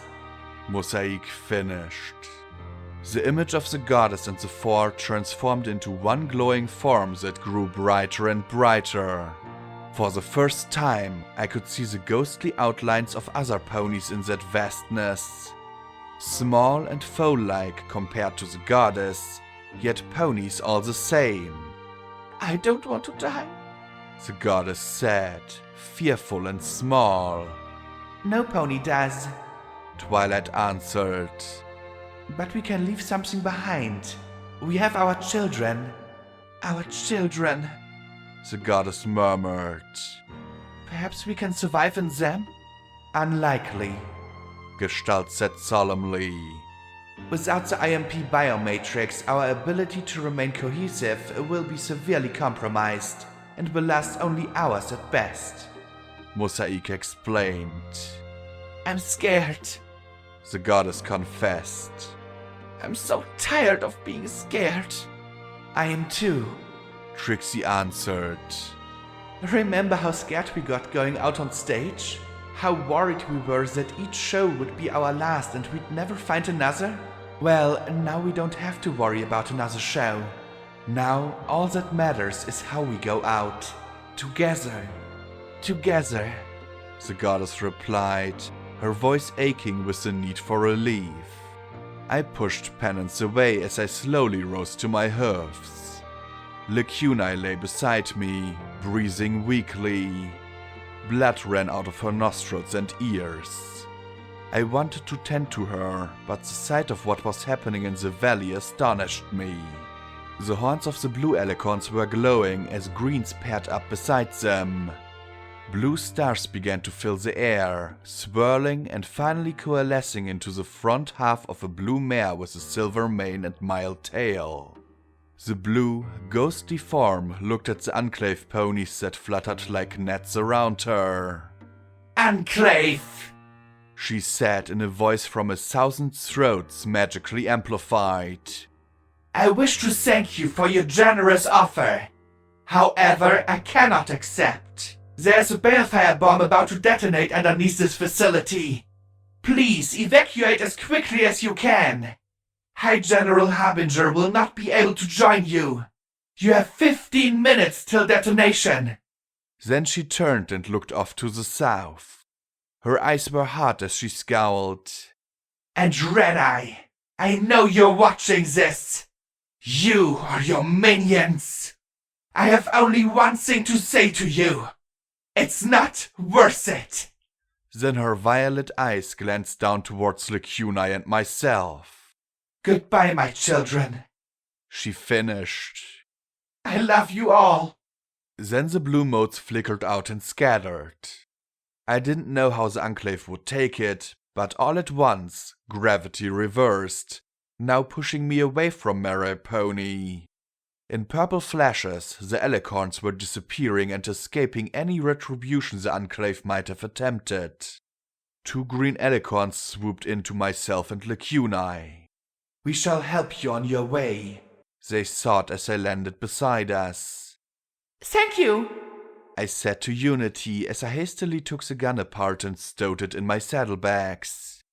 I'm sorry, the goddess replied as the pair levitated the staggered and semi-conscious Lacunai between them. I know you cannot forgive me for what I have done to you. All that she'd done. I suppose it'd been quite a bit. At that. Still, hey, no problem, I answered sincerely. Sure, the goddess had been a real monster, but she was going to die in a few minutes. I could give my forgiveness. I could feel her children teleporting further and further away. Now for me to do the same, though teleportation was hard enough for me to pull off on my own, even with the goddess still connected. The greens feeling like 2 wings lifting me up and pushing my magic forward.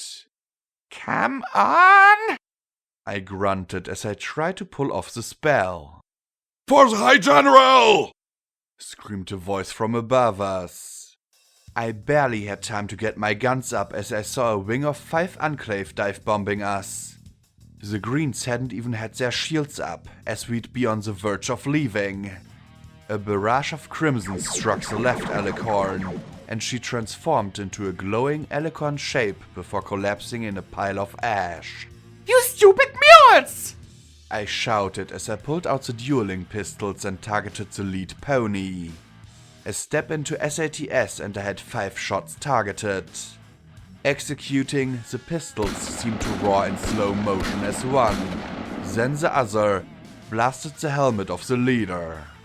I'd only needed 4 before the visor exploded inward.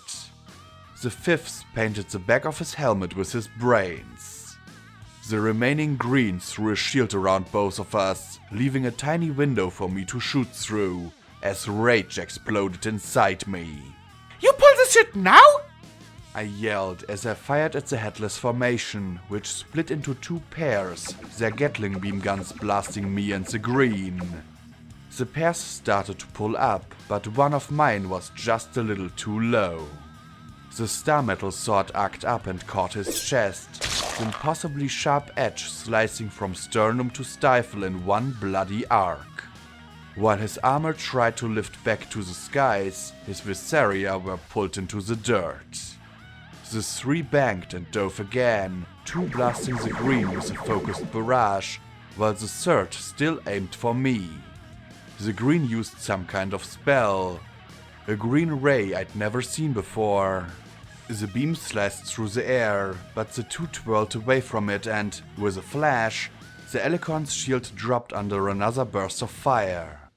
I ignored the beams cutting me, the operative barding withstanding them well enough, as I blasted at the pair, but when they lifted away again, the green had fallen. Leave me, Lacunai murmured weakly aloud. teleport yourself to safety. As if I'd be lucky to get 50 feet. The 3 began to dive once more. Their mistake. The crimson Gatling beams ripped into me. Individually, they didn't do much, but I wasn't going to last long at this rate, even with the armor. And I had spoken truthfully. I doubted I'd be able to teleport any real distance without the boost from greens. But that didn't mean I couldn't teleport a short way straight up. In a flash, I'd left the ground. Equally fast, I realized as I was rammed by the central flyer that this was a very bad idea. I wrapped my hoofs around his neck and chest. He struggled to stay aloft, which suited me just fine as one of the two came around to grab my bag. Big mistake. The sword flashed as it eagerly sliced the helmet off, along with the hat in it. After that, the remaining enclave began to blast both of us, and my ride started to tumble out of control. Oh, brown rain! He wailed as we flipped over and over together and then landed with a heavy crunch, sending my armaments flying across the rocks. His Gatling beam guns broke, scattering fragile components over the rocks as we rolled. As we finally came to a stop, he collapsed on his side with a grunt. I rose. Then the other flyer landed, her hoof stomping down on my sword as her guns began to hum. My pistols had landed behind her, and it would take me a moment to retrieve them. Now, what are you going to do? She jeered. 5 magic bullets blasted her faceplate, and she collapsed in a heap. That! I replied to her corpse, then turned to the survivor. The wrecked gunset had entangled his wings. I levitated the sword as I approached. Oh, please, don't kill me! He wailed as his wing covers flapped and flailed to give him lift. Mama, Daddy, somebody help! He screamed. I sliced the wreckage of his guns away and then grabbed his helmet between my hoofs. Security doesn't kill ponies if she can help it. That balefire bomb will. Now get the hell out of here and tell whoever your radio will reach to join you. I shoved him away, but he just stood there. Fly, you idiot! He crouched and launched himself into the air. Unfortunately, that attack had eaten up precious time and taken out my own escape route. Lacunai, her horns still blackened, struggled to stand. I'm sorry, the goddess said, and I knew what she meant. In the time it would take for Purples to jump back to me, the bomb would have gone off. She could have sent some immediately to me, but that would leave dozens of blues and greens who could otherwise be evacuated trapped in the blast zone. Neither of us wanted that. The goddess had cast an enormous shield around Mirai Pony to try and buy more time, but that would only last as long as she herself did. Don't worry about it, I replied as I moved underneath Lacunai and hefted her up. I'll just run out. Blackjack, Lacunai began.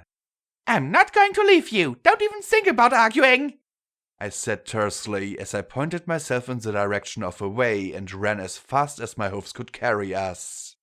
Unity was a buzz of questions. Would Little Pip survive a point-blank blast? Would the goddess's children? Would I? Could alicorns even survive in the wasteland without the goddess? How could they, when so many memories had been taken? When so many thought them monsters? I just ran. It was all I could do. I checked above me and saw the raptors and the triumphant laboriously pulling away.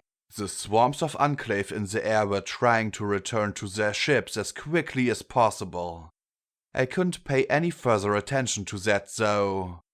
Nor was I the only creature running for their life on the ground. I spotted packs of hellhounds who had overheard the warning. Could they get away? Could I?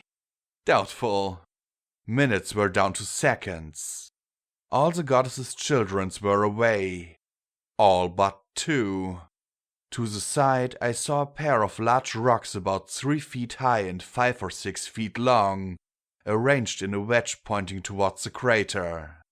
It was the only thing in that blasted landscape that might count as cover. The goddess was saying something, but I focused on getting Lacunai and myself behind those stones. Pressing my back against them, laying flat, I counted. 30 seconds. 15. 10, 5, 1. I blinked as nothing happened, frowning and looking around the dead woods and rocks. Don't tell me it was a dad, I muttered as I looked back towards the crater. If my eyes hadn't been mechanical, I'd have never seen again.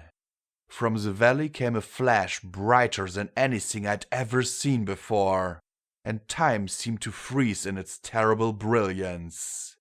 The myths of Celestia raising the sun came to mind, but this was more a wrathful Celestia ripping the sun from the earth.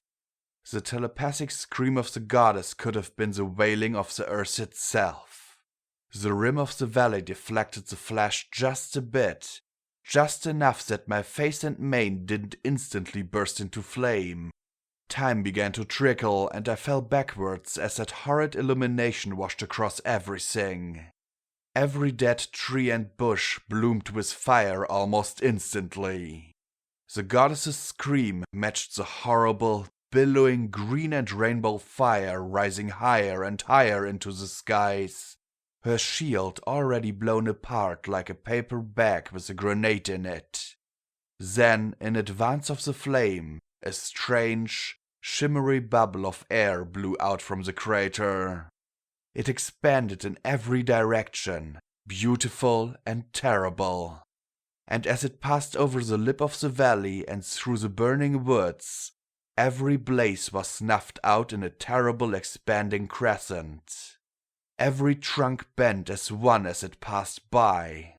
I felt as though I was trapped in SATS, safe for that terrible shimmering bubble. Then it struck me and I was nearly blasted away. The rocks kept me from being swept away immediately, but they didn't stop every medical sign on my pip-bug from flashing red, as I was hit with more force than I'd ever imagined. Even having a boat dropped on me was nothing compared to this. I couldn't breathe, couldn't move, could barely even think. And oddly, I imagined I could hear the goddess still talking in my mind. Not even a balefire bomb had shut her up, at least in my imagination. The dead trees had been snapped and tossed on the wind like so many matchsticks. I lay on my back, watching with almost abstract interest as the mighty raptors were caught in the rising fireball like tiny models in a whirlpool. One was coming apart before my eyes, cloud and steel just scattering as the machine of war was transformed into so much rubble. A second was on fire, plummeting towards the earth like a dying phoenix, only this time never to rise again. Really, if I hadn't felt myself internally bleeding as my talismans raced to restore me, it'd actually be kinda cool. I was so injured I couldn't even feel pain. Then I became aware of the ground shaking. My eyes slowly returned down to the lip of the valley. A luminous green baleful light was sweeping across the landscape. It covered the earth as a fireball had filled the skies. Even if I survived the shockwave, I wasn't going to survive this. It was oddly a relief. No! Lacuna said as she rose to her feet. Even battered and bloody, she climbed to her hoofs in the face of the catastrophic wall of green balefire. By the second, her injuries disappeared and her body swelled. The char fell from her horn as she faced the rending storm of fire. Her eyes blazed with violet light. No! You will not die here, Blackjack! You will not! And around us both appeared a shimmering shield. Not a bubble, but a wedge.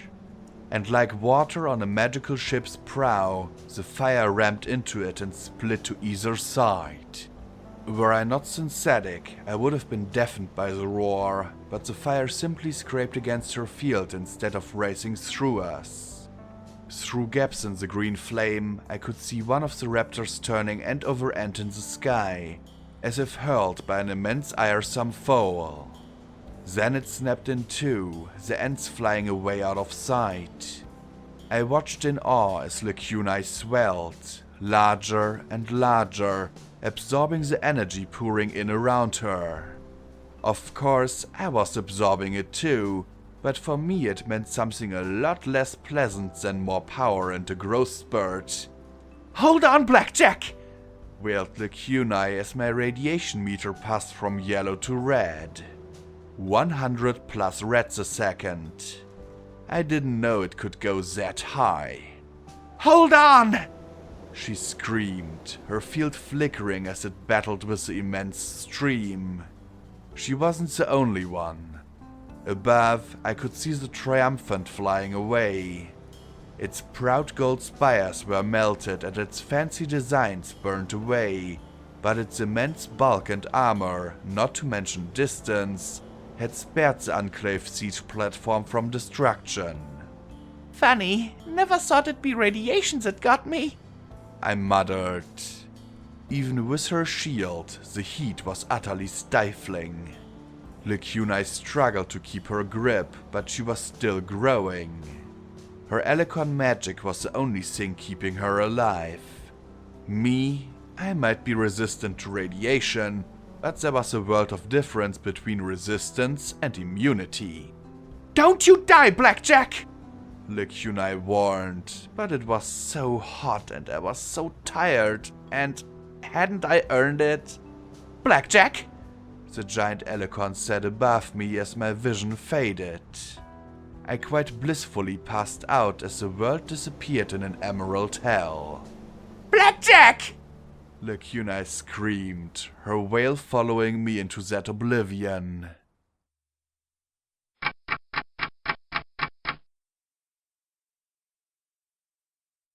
I really hated almost dying. First getting my legs cut off, then having my soul sucked out. Now I was coming back from a balefire bomb. It said something pathetic that I was becoming familiar with near-death experiences. Of course, my body felt as though it had been stepped on. Correction, danced on. By a whole dance troupe of minotaurs. With steel hoofs. Lekunai? I groaned, opening my eyes. I was astonished to see my rats at zero. We were on the smoking lip of the valley. A haze surrounded us in all directions. A few 100 feet away lay a raptor, smashed prow first into the earth like a foal's bath toy. Down below, a brand new crater gave forth a chaotic glow. Mirai Pony had collapsed completely into the sinkhole. Nothing now but a jumbled pile of rubble. Bodies lay everywhere. Smoking Pegasi, like steel sparrows, littered the ground around the fallen raptor. Dozens of hellhounds also lay in charred, clawed lumps where they'd been cooked. Smoke billowed from their holes like great volcanic vents. I wondered just how long the fire underground would burn. Forget Stable 99. That was nothing. Between Enclave and Hellhounds, Little Pip had killed thousands with this bomb. Granted that Hellhounds and Enclave weren't automatically good and blameless. Especially not after those 5 had attacked me, but the immensity of the deaths was staggering. Somehow I'd imagined that Little Pip's plan, whatever it could have been, would be more discriminating. The stable dweller should have done something better. Warned the Hellhounds, evacuated the Enclave. Something! From out of the haze approached a blue alicorn. I tensed, but then realized there was silence in my head. I could make out the faintest of whispers from my friend, but what remained of unity was denied me. A second alicorn walked forward. A green. Then a half dozen. A dozen. 20. 50. They stared silently at me. Hello? Lekunai? In unison, all of them turned and looked to the left along the bridge. That was when I saw her. A colossal purple alicorn with a hide so dark that I imagined she was black. She was speaking to a glowing ghoulish form pulling a wooden sky wagon. I started to approach, but before I'd gotten 20 feet, my rats spiked and I backed away again. Lacunai? I asked. Ditsy? I said as I looked at the luminescent ghoul. How many undead Pegasus mares wrote in chalk? The ghoul smiled worriedly at me and scribbled something on the board, showing it to the alicorn. We will try, Lacunai said in a deep voice, and my whole body shivered. She looked worried, then turned to me. Her face was clearly torn. Had the goddess survived? Somehow possessed my friend? Was that why she was so huge? Her eyes glowed a solid purple as she looked down at me. Then my fears abated as she gave a small smile. Blackjack, you survived.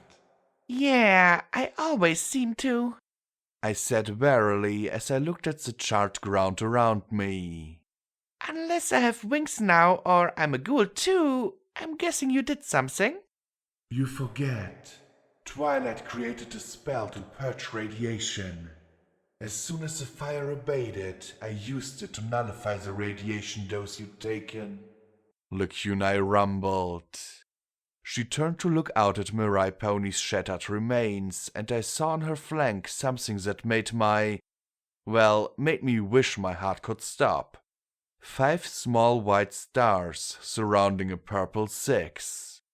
It wasn't clear as a normal cutie mark though. Like a ghost. What happened? I breathed. Are you? Both very good questions, Lacunai replied. I suspect that so many memories of Twilight were put into me that, when the goddess died, Twilight's soul was attracted to me rather than the ever after, turning me into a temporary soul jar. I do not know how long it will last. Minutes? Hours? And you being an alicorn of unusual size? I gestured to her immense bulk. A side effect of the prodigious amount of radiation I absorbed, Lacunai said as she looked down at me. You have been unconscious for several hours, she said quietly. Did you dream? The question was so unusual that I actually thought a moment. No, I didn't. Why? I took back the mental contamination of Psalm. Anything that remains are your memories of her, not hers. She'll not trouble you again, Blackjack. She closed her eyes. A parting gift. Oh, I didn't like where this was going. What are you talking about, Lacunai? You're scaring me. What is Ditsy here for? What's going on? Panic was nibbling at my spine. The need to act, no matter how danced on I felt, pushed me. Little Pip was supposed to have escaped while we searched for the bomb. The arrival of the Enclave ruined that plan. Zenith escaped on the Griffin Chaser, but with the radiation levels so high all across the valley, it was impossible for Little Pip's friends to return. So they sent Ditsy to find her. Lacunai said solemnly, in the tones of some pony who was trying to break bad news. It doesn't seem possible, I said quietly. How could any pony survive, and if they did, how could we reach them? Can I do anything? I asked weakly, unable to voice my fears that Little Pip was likely so much irradiated jelly. Even with the scope, it would take hours, days, to scan the devastation for the safe room, if it survived at all. Ditsy stomped her hoof and tapped her board. Lacunai looked over and shook her head once. I wondered what the ghoul had written. I couldn't tell. I was no longer able to see into her mind. Ditsy chewed her bottom lip and lifted into the air, flying over the crater. She wants to know if all the Alicorns can search. But there's another, more pressing concern. Lacuna said as she looked at the crowd of Alicorns around me. What happens to them? Well, they try and survive as best they can, right? I gave a little, weak smile. There was no way that little Pip survived that. I was an augmented cyber pony with regeneration talismans. How could she have pulled through? That the wasteland had lost the pony it needed. I didn't want to think of it. You don't understand. Without the goddess, their souls return to their bodies, but their minds are hollow and damaged. The goddess removed countless memories from them. Who they were, where they lived, what they loved. And so they will be easy prey in the wasteland. A few fortunate individuals will be able to recover enough to survive on their own, but... My smile wavered.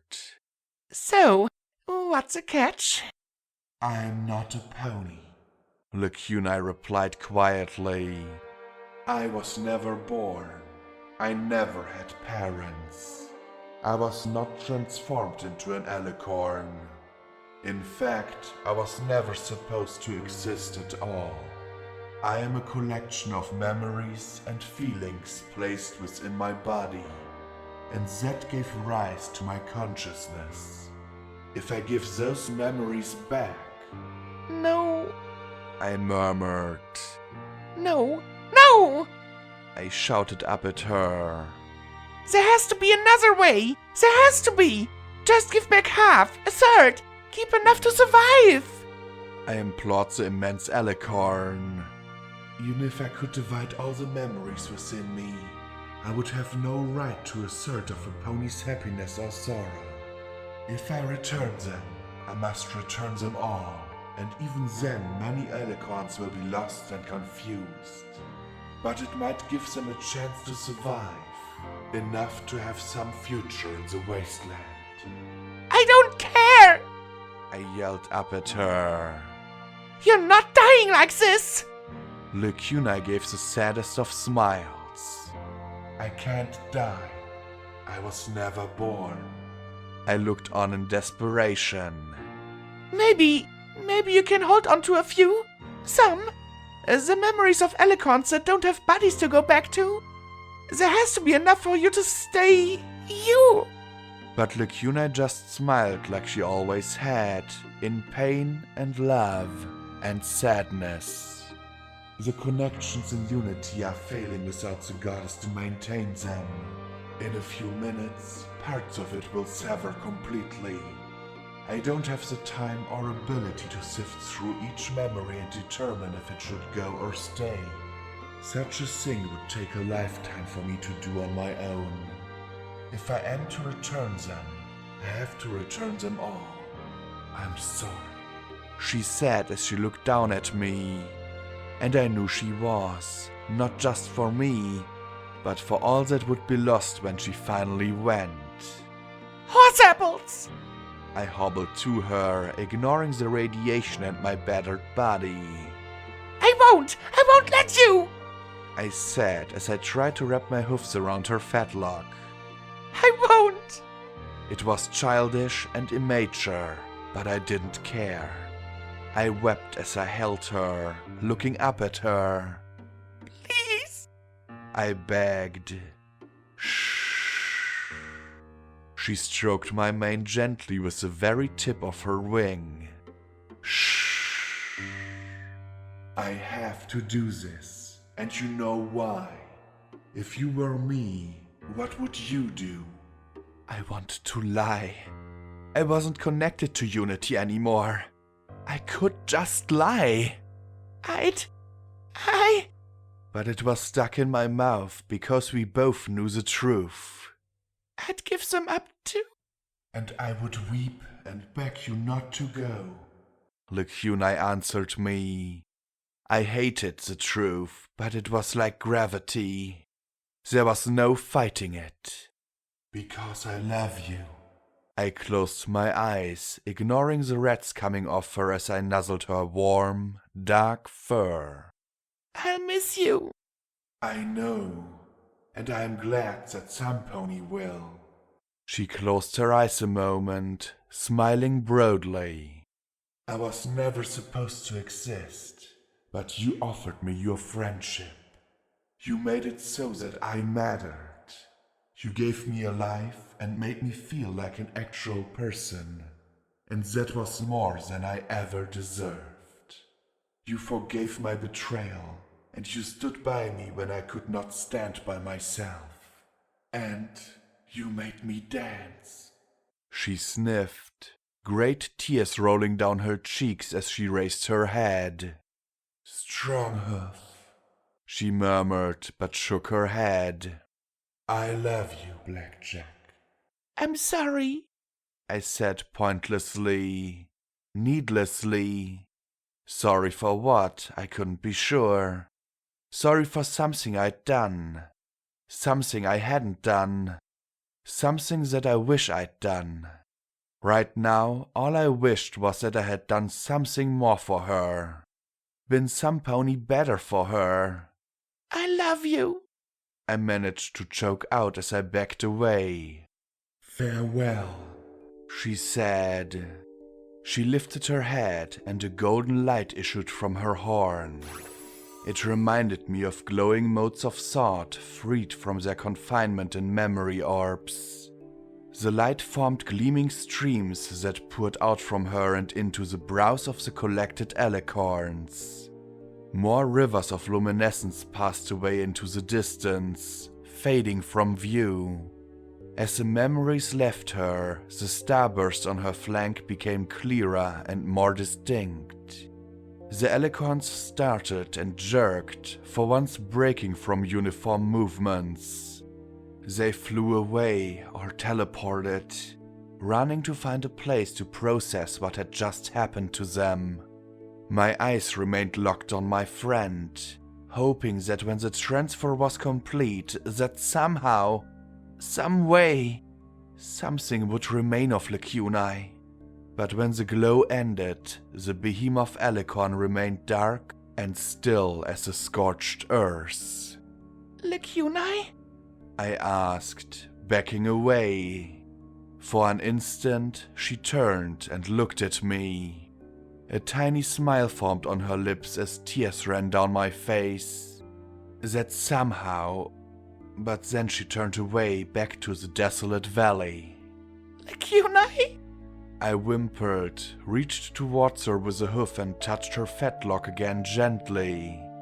I grit my teeth, bowing my head, doing my best to keep myself together. Twilight? I asked. Slowly, she looked at me again, but she didn't answer. Not verbally, at least. What I heard was the faintest whisper over the evaporating Unity connection. You have my friends, came the whisper. For a moment, I didn't understand. Then I saw her eyes on my saddlebags. I opened them up and lifted the first figurine I found. Rarity smiled glamorously at both of us. I levitated it before her, and she stared at it with her immense eyes. Then she blinked and turned away, back to the crater. She has my friends too, she whispered. She? I frowned in confusion. You mean Ditzy? No response. I looked at the devastation. You mean Little Pip? Slowly, she gave the tiniest of nods. She needs help. How do you know? I asked, feeling the connection fray. My friends told me, was all she said before the link broke completely. Slowly, she spread her enormous wings and gave a great flap that knocked me back. Slowly, she began to circle over the tangled heap of concrete, steel, and rock. Many of the pieces were even bigger than the behemoth. Her horn glowed like a violet star. I hugged Rarity's figurine to my chest. Come on! I breathed as I watched some of the massive boulders shift. You can do it! Be enduring, darling. A little white mare cheered along with me. It was impossible. Inconceivable. No pony could move such weight. Then one immense boulder lifted up and was tossed aside. Then a piece of wall. A chunk of foundation. A heap of stone. Each was cast aside as if it was nothing. And then there was a rumble and screech that I heard from miles off as something dark and battered was hauled from the rock slide. It looked like a giant brick of steel and tangled reinforcement. Hunks of foundation dangled beneath it, falling away with crashes that I heard from here. Greenish water cascaded from the base of the huge block.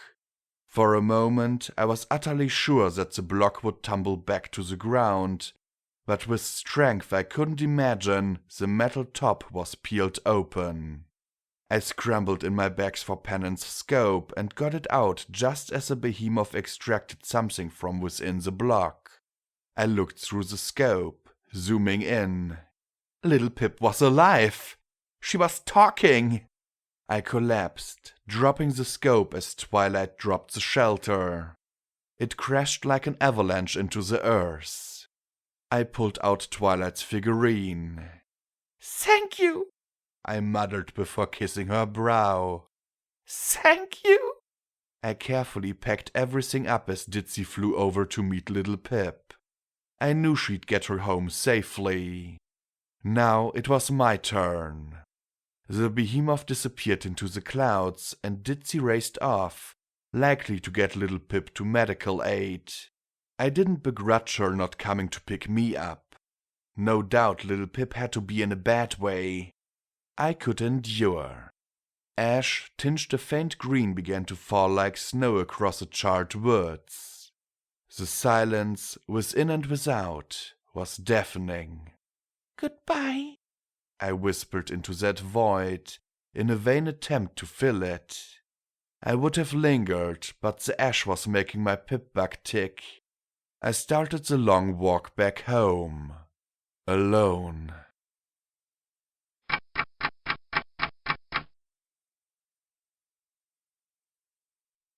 I didn't know where I was, or how to get to Huffington from here. The pip-bug installed in my hoof had none of my old navigation tags in it. Worse, the radio was busted, so I couldn't even try to hear what was happening in the wider world. Ahead of me, fires flickered and crawled about like sullen molten worms through the brush and dead trees. Every hour I'd take a dose of Redaway and Red-X. If I didn't get out of the fallout before my supplies ran out, then I'd really be putting my endurance to the test. I found a nice little ridge of stone that took me southeast and downhill. Not as good as a road, but it was better than nothing. The silence wrapped around me, and I found myself starting at flakes of ash drifting down in the corners of my vision. I'd turn, expecting some pony behind me. I looked above for Enclave.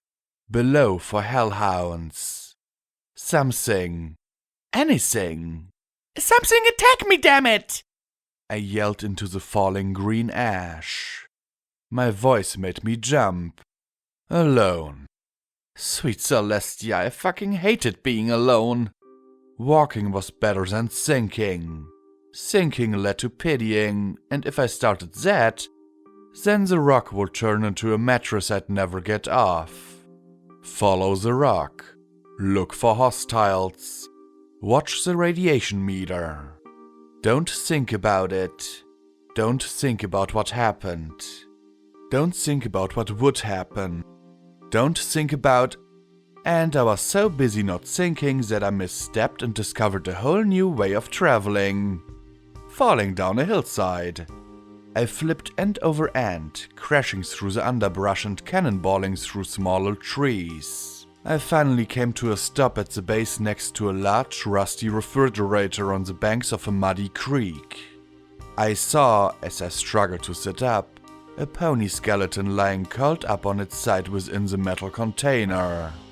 I looked at it a moment, wondering how the bones, the refrigerator, and an old gambler's hat had come to the banks of this muddy little trickle in the middle of nowhere. Slowly, I collapsed back. Gravity of a different sort pressed down on me as ash began to cover my visor. My friend was gone. I wasn't upset. I wasn't anything. Since we'd met, she'd always been there for me, quietly supporting me. She'd been my only confidant to what the goddess had done to me. Some pony who could sympathize with me. She hadn't been perfect. She'd used me, put psalm inside me to ease her own burden, but I could live with that. Her companionship had more than made up for it. 99. Hightower. I would have died so many times over if it hadn't been for her. I should be like that pony in the fridge. What would it take? And I could be. All I had to do was lay there and let the ticking continue.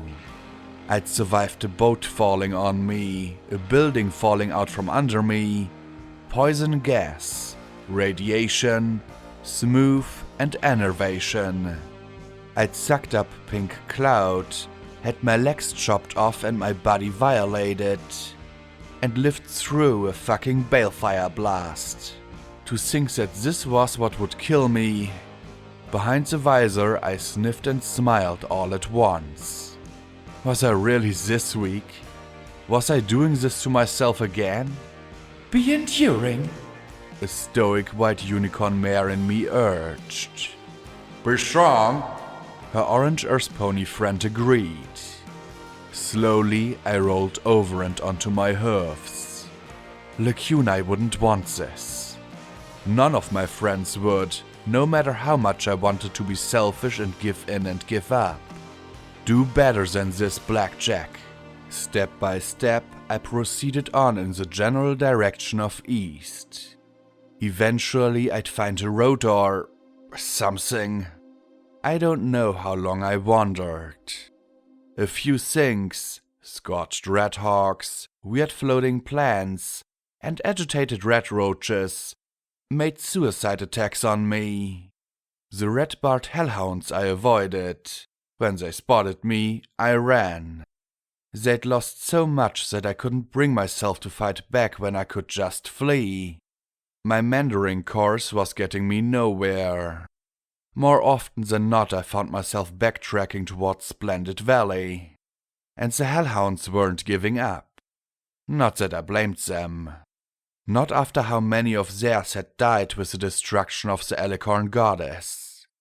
There were more and more red bars in my vision, and I suspected they weren't irradiated bloat sprites. They were moving around me, trying to drive me around and finish me off. Twice they'd attempted to spring from the ground and rip me to pieces, only to learn that my sword wouldn't just block their swipes, but go right through the entire limb. 2 missing arms later, they'd fallen back to trying to blast me with their energy weapons. The overpowered, chaotic beams crackled through the air. Eventually, they'd combine the two and make for a more serious threat. Then I'd have to start killing them. Please, hasn't there been enough pain and suffering today? I begged as I made my way up a rocky hill. The hellhounds began popping up right and left and began moving up after me. I don't want to kill you! I yelled down at them. The roar of a dozen beam weapons tearing at the stones around me voiced their sentiment on the reverse matter. I ducked behind the cover of boulders as I set myself to doing what I had to. A 30-foot drop behind me should keep them off my back. Popping up, I sighted carefully, hopped into SATS and... A tiny yellow Pegasus in my mind gave me huge, pleading eyes, begging me to spare the poor, upset hellhound. Fluttershy was going to get me killed. I fired at his limbs and body. The hellhound howled as it fell back a moment, but there were others coming. I sighed. Sorry, Fluttershy. I tried. I took out penance and lifted the parts together, swapped out the bypass round for 50 caliber explosive bullets, and took my position. I wasn't a sniper, but I had once memories for a while and knew my guns. Penance worked like the machine of death she'd been designed to be. The dozens of hatch marks on the butt would need a few more added to it as the rounds blasted into the resilient armored hide of the hellhounds coming up the hill. I didn't try for headshots. At this range, the scope was a hindrance rather than a help. The detonation of each orange-banded round echoed through the woods, the shrapnel and flames keeping them scattered. Go away! I'm not worth it! It won't bring them back! I shouted down at them between blasts, not even knowing if they could understand me. Maybe I should let them kill me. Give them a little No! I shouted as one got too close, his claws scraping on the grey rock. The bullet caught his shoulder, blowing off the limb at the joint. No, I'm not going to give up! Not after what Lacuna had done. Not after what I'd promised Glory. I reached for another magazine of explosive rounds. Nothing. I switched to armor-piercing rounds, trying to put the bullets where I guessed hearts would be. But without the blasts forcing them to take cover, I was only one pony with a gun that could point only one direction at a time. They were being smart, using the boulders and rocks to shield them. It was almost as if they were waiting for some Pony die! roared a hellhound behind me, raising his arm to strike. Apparently, those hands were also good for climbing. I dropped into SATS and bombarded his face with magic bullets, but the hellhound's hide was tough enough to remain intact. I swung the massive sniper rifle around in futility as the hounds gave a howl of victory. Then the air was split by the crack of 4 hoofs impacting against the side of a hellhound's skull, and I stared at the side of a blue Pegasus with a rainbow mane slamming into the hellhound above me. The beast reeled, swiping a clawed hand against her torso as its teeth sprayed from its maw in bony shrapnel. The claws, which could tear through earth, failed to rip through the brown dragonhide leather. With a scream, it tumbled off the cliff just as a second poked its head over the lip. The Pegasus pulled out a boxy beam gun as she landed in front of the rising hound. With the precision of SATS, she blasted away at its face with a dazzling barrage of kaleidoscopic light I'd never seen before. The beam, rather than being the standard red or green, was a startling spectral rainbow. The overcharged blasts turned the hellhound into a cloud of glittery dust, but a second poked its head up immediately and started to climb over the edge. Undauntedly ejecting the spent gem cartridge, she pulled a brilliantly glowing fresh one from her bags, slapped it into place, tossed the gun into the air, bit down on the grip, and blasted away again, with the same result. I would have made love to Glory right then and there. But there were plenty more hellhounds coming up the hillhound now behind me. Rather, there were before the hillside was washed with a series of explosions. Hellhounds reeled, blasting at random for their attackers. One seemed to sniff out the source of those blasts and pointed to a blue pony hidden in the rocks a dozen yards away to my right. He started to charge P-21, but then there sounded a wild scream of delight. Death from above! Cried Rampage as she dropped from the sky and onto his head. Powerhoofs discharged in unison, blowing away most of the hellhound's cranium and chest cavity. P-21, suddenly a dripping red stallion, wiped the gore from his face. You meant to do that! He yelled. Well, duh! Rampage drawled. Then a claw burst through the chest of the mare as a hellhound pushed itself out of the ground beneath her. With one sweep, Rampage's head was sent bouncing away over the rocks. Stupid pony talk too much, the hellhound hissed. Then paused as Rampage's decapitated body reached out with her power hoofs and touched its face, patted its cheek, and then smashed a power hoof upside its head. The hellhound hissed in shock and outrage as the headless mare battered at the very confused beast. Shouldn't you be shooting? A stallion growled beside me, and I jumped as I saw the shimmer of a zebra stealth cloak. Lancer lifted his rifle and silently blew out the eyes of a hellhound with a wicked beam rifle who had been taking aim at us. What are you doing here? I blurted in amazement at Lancer. The Predator said it was a blackjack defeat effect. Lancer calmly blinded another shooter spraying red death at us. Apparently, I now have to follow you around until I find a new purpose in life or something. He muttered sullenly as he fired again. I don't care how much the Predator says you need a brooding hot male on your team. I am out of here the first chance I get. P-21 hauled Rampage's squirming body up to us and gave a smirk at Lancer. Oh, how many times I've said that? And he actually chuckled before looking at me. But Blackjack has a certain gravity that keeps us all coming back to her. I was so stunned I couldn't even keep penance levitated. The hellhounds had had enough. With howls and snarls, they were pulling back. Apparently, this wasn't a good day for any pony. Glory pressed Rampage's severed head to the stump, and it slowly sealed back on. She blinked and looked around. Oh, we won? Yay! She slurred. But how? Who?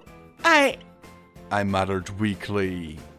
P-21 and Glory looked away from everything, especially each other, as the former wiped his face and the latter checked pew pew.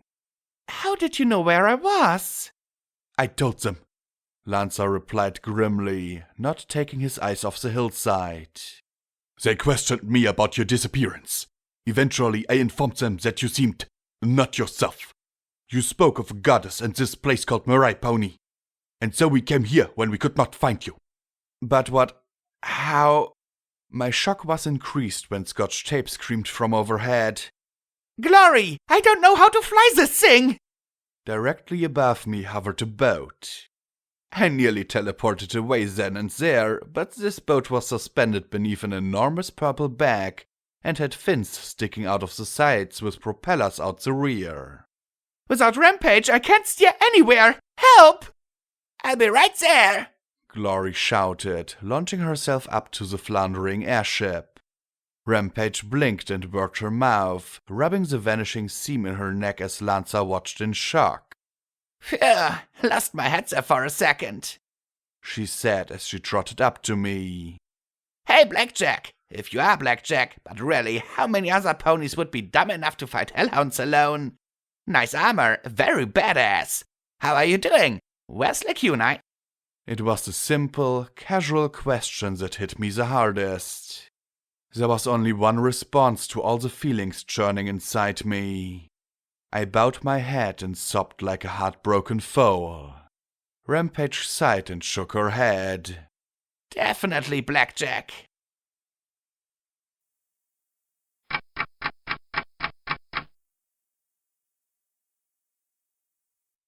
Aboard the Fleur and away from the ground, I told them everything. We sat in a circle on the deck, with Boo at the helm, seemingly fascinated by the wheel. Some pony had put an old captain's hat on her head, and the sight was so ridiculous and precious that I couldn't help from smiling a little when I looked over at her. Scotch Tape returned my Delta Pip back to where it belonged as P-21 held her. On my other side, Glory snugged up against me. Rampage and Lancer looked on from across the circle. The zebra stallion hadn't taken his eyes off the red-striped mare and leaned away from her slightly with wide, skittish eyes. Funny how he reminded me of Xen's. I started with how I'd connected to the goddess in Hightower. How she'd slowly gained more and more control over me. How she'd wired my mind to make me unable to speak of her. Even saying the word goddess made me stammer and my head ache, despite the fact that she was dead. As I went on, Glory hugged me repeatedly and Rampage and P21 looked ill.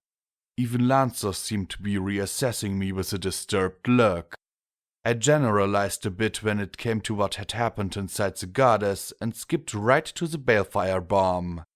I knew it, Rampage said to Lancer. Second we saw that flash, I knew Blackjack had to be involved. She's always around when the best shit blows up. Get away from me, you freak! He cut your head off! Lancer replied, leaning further away from her. You make it sound like such a big deal, she said with a negligent wave of her hoof. I quickly moved on to tell them what happened afterward, and Rampage's laughs stopped. When I got to Lacunae, they all looked seriously at me. Lacunae's gone? Just gone? Scotch Tape asked plaintively from P21's hoofs. When I nodded, she looked away. Oh, just like Mama. She pressed her face into P21's chest. I didn't even get to say goodbye to her, she murmured through her tears. It was a very noble thing she did, Glory said as she hugged me with her wing. There is no greater honor than to give oneself for one's tribe, Lancer agreed with a small nod. Oh, come off it! Rampage snapped as she rose to her hoofs. She died! She's gone! It doesn't matter how she died! Her shit is over! She's fucking lucky! The outburst surprised me as Rampage turned away. She was a great big freak! With her freaky dress and guns and magic and not talking and... Just... damn it! She yelled. Could you have just taken me with you, you big purple bitch? Fuck! You were awesome! You used a minigun in a black dress! Who the fuck else could pull that off but you? She roared, as if she yelled hard enough, she might be hurt in the ever after. Rampage, I said in concern. Fuck you, Blackjack! Leave me alone! She said as she walked to the rail of the floor and hugged it, looking down. Fuck! She finished lamely as she sulked. I knew why she was so upset. I'd hoped that the time we'd spent together had curbed her desire to die. Now the loss of a friend had brought it back in force. I looked at Glory. What happened when you, woke up? She immediately went bright red. You mean alone? Completely alone. P21 butted in immediately, turning scarlet as well as he suddenly looked away.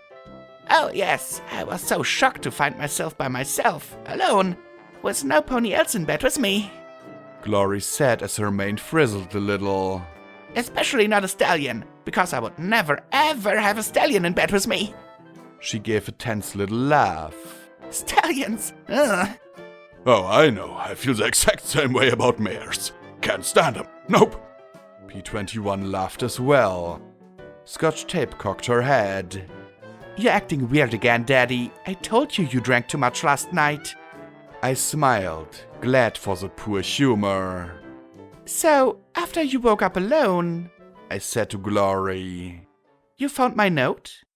Yes. At first I was upset. But when we found out Lacunae was gone too and your pip-buck had been torn out, we were really worried. We went to question Steel Rain, but that was when Lancer said he'd heard the goddess talking to herself. That was when we grabbed everything and came as quickly as we could. I held onto your pip-buck, Blackjack, Scotch Tape said. That dealer pony is freaky, but he was really worried about something happening to you. When the bomb went off, I was sure... I thought... Glory began, then shook her head, sniffed, and hugged me again. I'm so sorry. I knew something was bothering you, but I thought it was the zebras, or Mother, or Cognitum or something. Hey, it's not your fault, I said with a little smile. She wasn't stupid. She knew that all of you would help if I told you and made sure I couldn't. No matter how much I wanted to, I said as I nuzzled her teary cheek. Believe me, I almost gave myself a seizure trying to tell you, and I still couldn't do it. It's sad when you've been through so much that we didn't notice you in trouble, P21 said quietly. Yeah, I muttered softly, looking in the direction of my pony. The dead are gone. I had to focus on the living. Well, I guess we should be dealing with Lighthoofs before he fills half the skies with pony-eating psychopaths. Rampage sighed. Okay, I'll get pedaling. I frowned after her and looked at Glory. Pedaling? Rampage trudged slowly downstairs and into the hold. Ah, yes. Glory flashed. Well, I thought that the engines might be a little too high energy, so I disabled them and hooked up the main drive shaft to some pedals. Now we're flying on rage, Rampage said from below. You're welcome, she added dryly as the propeller behind the airship started to turn and the wings began to flap. I mean what I said. Soon as we're close to the hoof, let me off, Lancer said as our circle started splitting up. Scotch tape returning to Boo, and P21 going to the bags of supplies brought from the society. I mean it. I'm not joining your little group. You don't have to, Glory said coolly. And honestly, I don't want you to. We took you with us in case this was a trick of some sort, and to help Blackjack. She's helped. You've paid back your debt. You can get off whenever you want.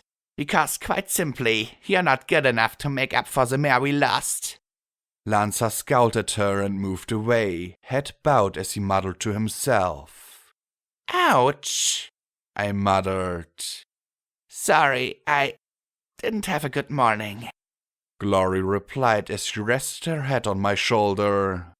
Are you okay? I asked. She smiled as she sighed. I'm removing that word from my vocabulary. I'm not sure how it should be applied to me.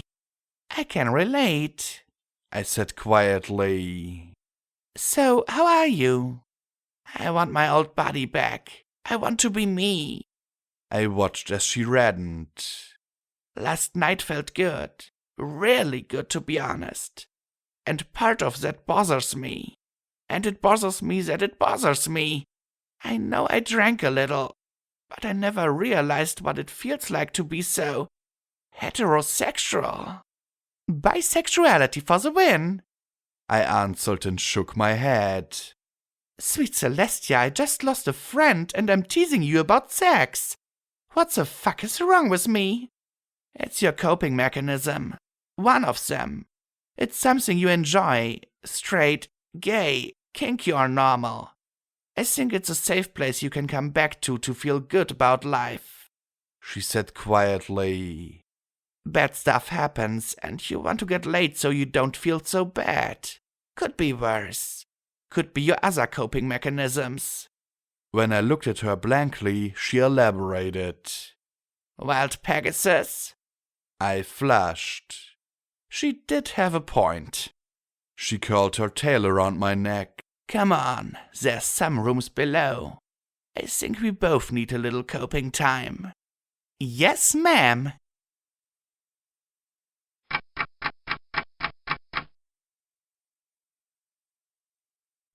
It'd been a much tamer coping than usual, with far more cuddling and tears and talking about what had happened than sweat and orgasms.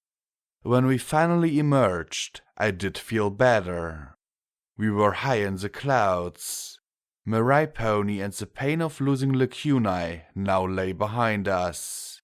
Ahead was an entirely new mess for me to deal with.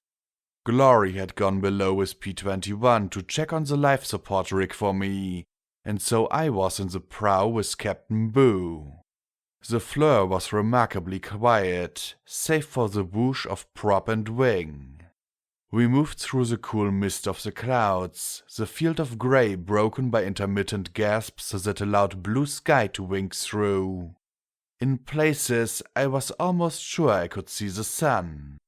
Boo lay curled up beside me, lightly snoozing with her crazy cap slightly askew as the music played. Wait, music? I opened the panel and glanced down at my pip-bug, frowned and tapped it a few times, but it continued playing one old audio file or another. I sighed and leaned against the railing, looking out as we passed through the wispy clouds. The violin and piano notes carrying back. I remembered when I first saw her, the shadowy image in the dark outside the Huffington Museum and within Blue Blood Manor, like a ghost of Princess Luna. How we met within Star House, and how I'd quickly realized that she was different from any pony else I'd ever known, and not just for being an alicorn. How she'd behaved as if she were just a tool of the goddess. The pony who wasn't.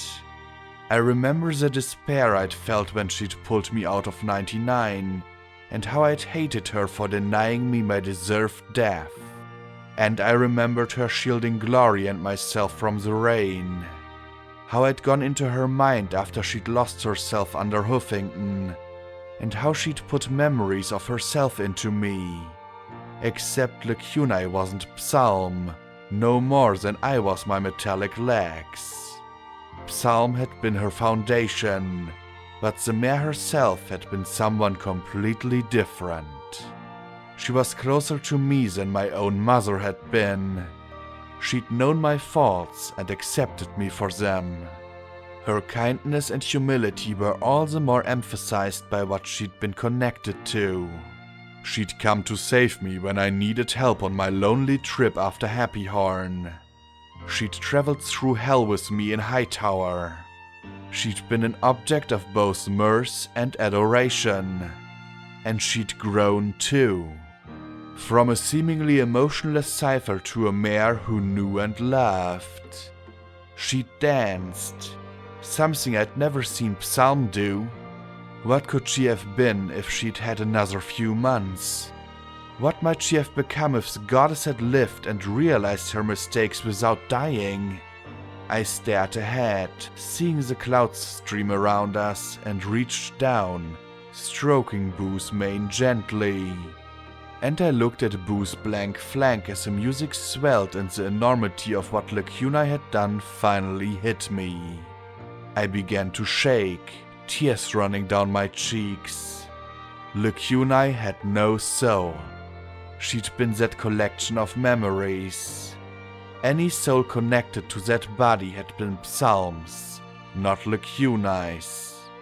There was no ever after for Lacuna.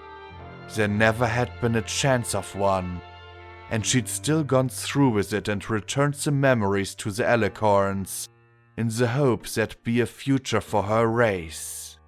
Hope. That had been Lacuna's virtue. Hope that I would survive. Hope that I would succeed. Hope that, somehow, things would be better.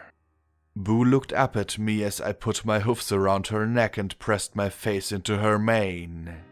She's gone. She's really gone. She was dancing with Stronghoof and... I imagined her life, marrying that great, overdramatic goof of the wasteland. They'd have been an epic couple, with a romance that would have been the stuff of legend. That somehow she'd have children, or adopt them, and teach them in her kindly way. That she'd be there to help me when I screwed up with Glory or P21. Or just in general. I'm never going to hear her laugh, or her calm voice telling me things will be alright, or... And as the music played, I remembered all the beauty she'd brought. The violin music she'd created with her horn alongside with Priest and Medley. Or the sight of her fluttering her wings as she basked in magical waste. Or how the ghouls in Meatlocker had been taken back to a time 2 centuries ago when they'd been alive just by seeing her dressed up. She'd improved the wasteland just by being who she was. All I could do was blow holes in it. Lacuna was gone, like tears lost in the rain. But was hope? Would she want me to sit here and weep for her? Yes, for a time. She knew the value of grief, and so I didn't try to keep it in. Tears were how the heart purged itself of grief. They were not a weakness. But then she'd want me to keep going, to keep up hope in bringing all this to a close. So after I'd had a good cry, I wiped the snot off Boo's neck. Sorry, Boo. The white mare just looked at me a moment, then smiled. I blinked at her and she blinked back, then smiled again. Slowly I smiled a little too, and the odd blank leaned forward and nuzzled my wet cheek before beaming at me. You really are an odd one, you know that? I said as I finally composed myself. Together we sat by the rail as we flew into tomorrow.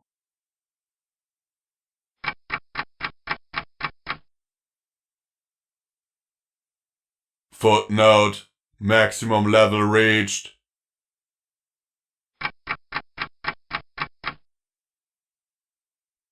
Okay, every pony, and on to the credits. This chapter was brought to you by Visual Pony Audiobook Productions. Your narrator was Visual Pony. Sound effects were provided by freesound.org. The music was provided by the YouTube Audio Library and Ivory Keys ADSR. This chapter was edited for you by Jet Trails. Visual Pony Audiobook Production hopes that you have enjoyed this audiobook.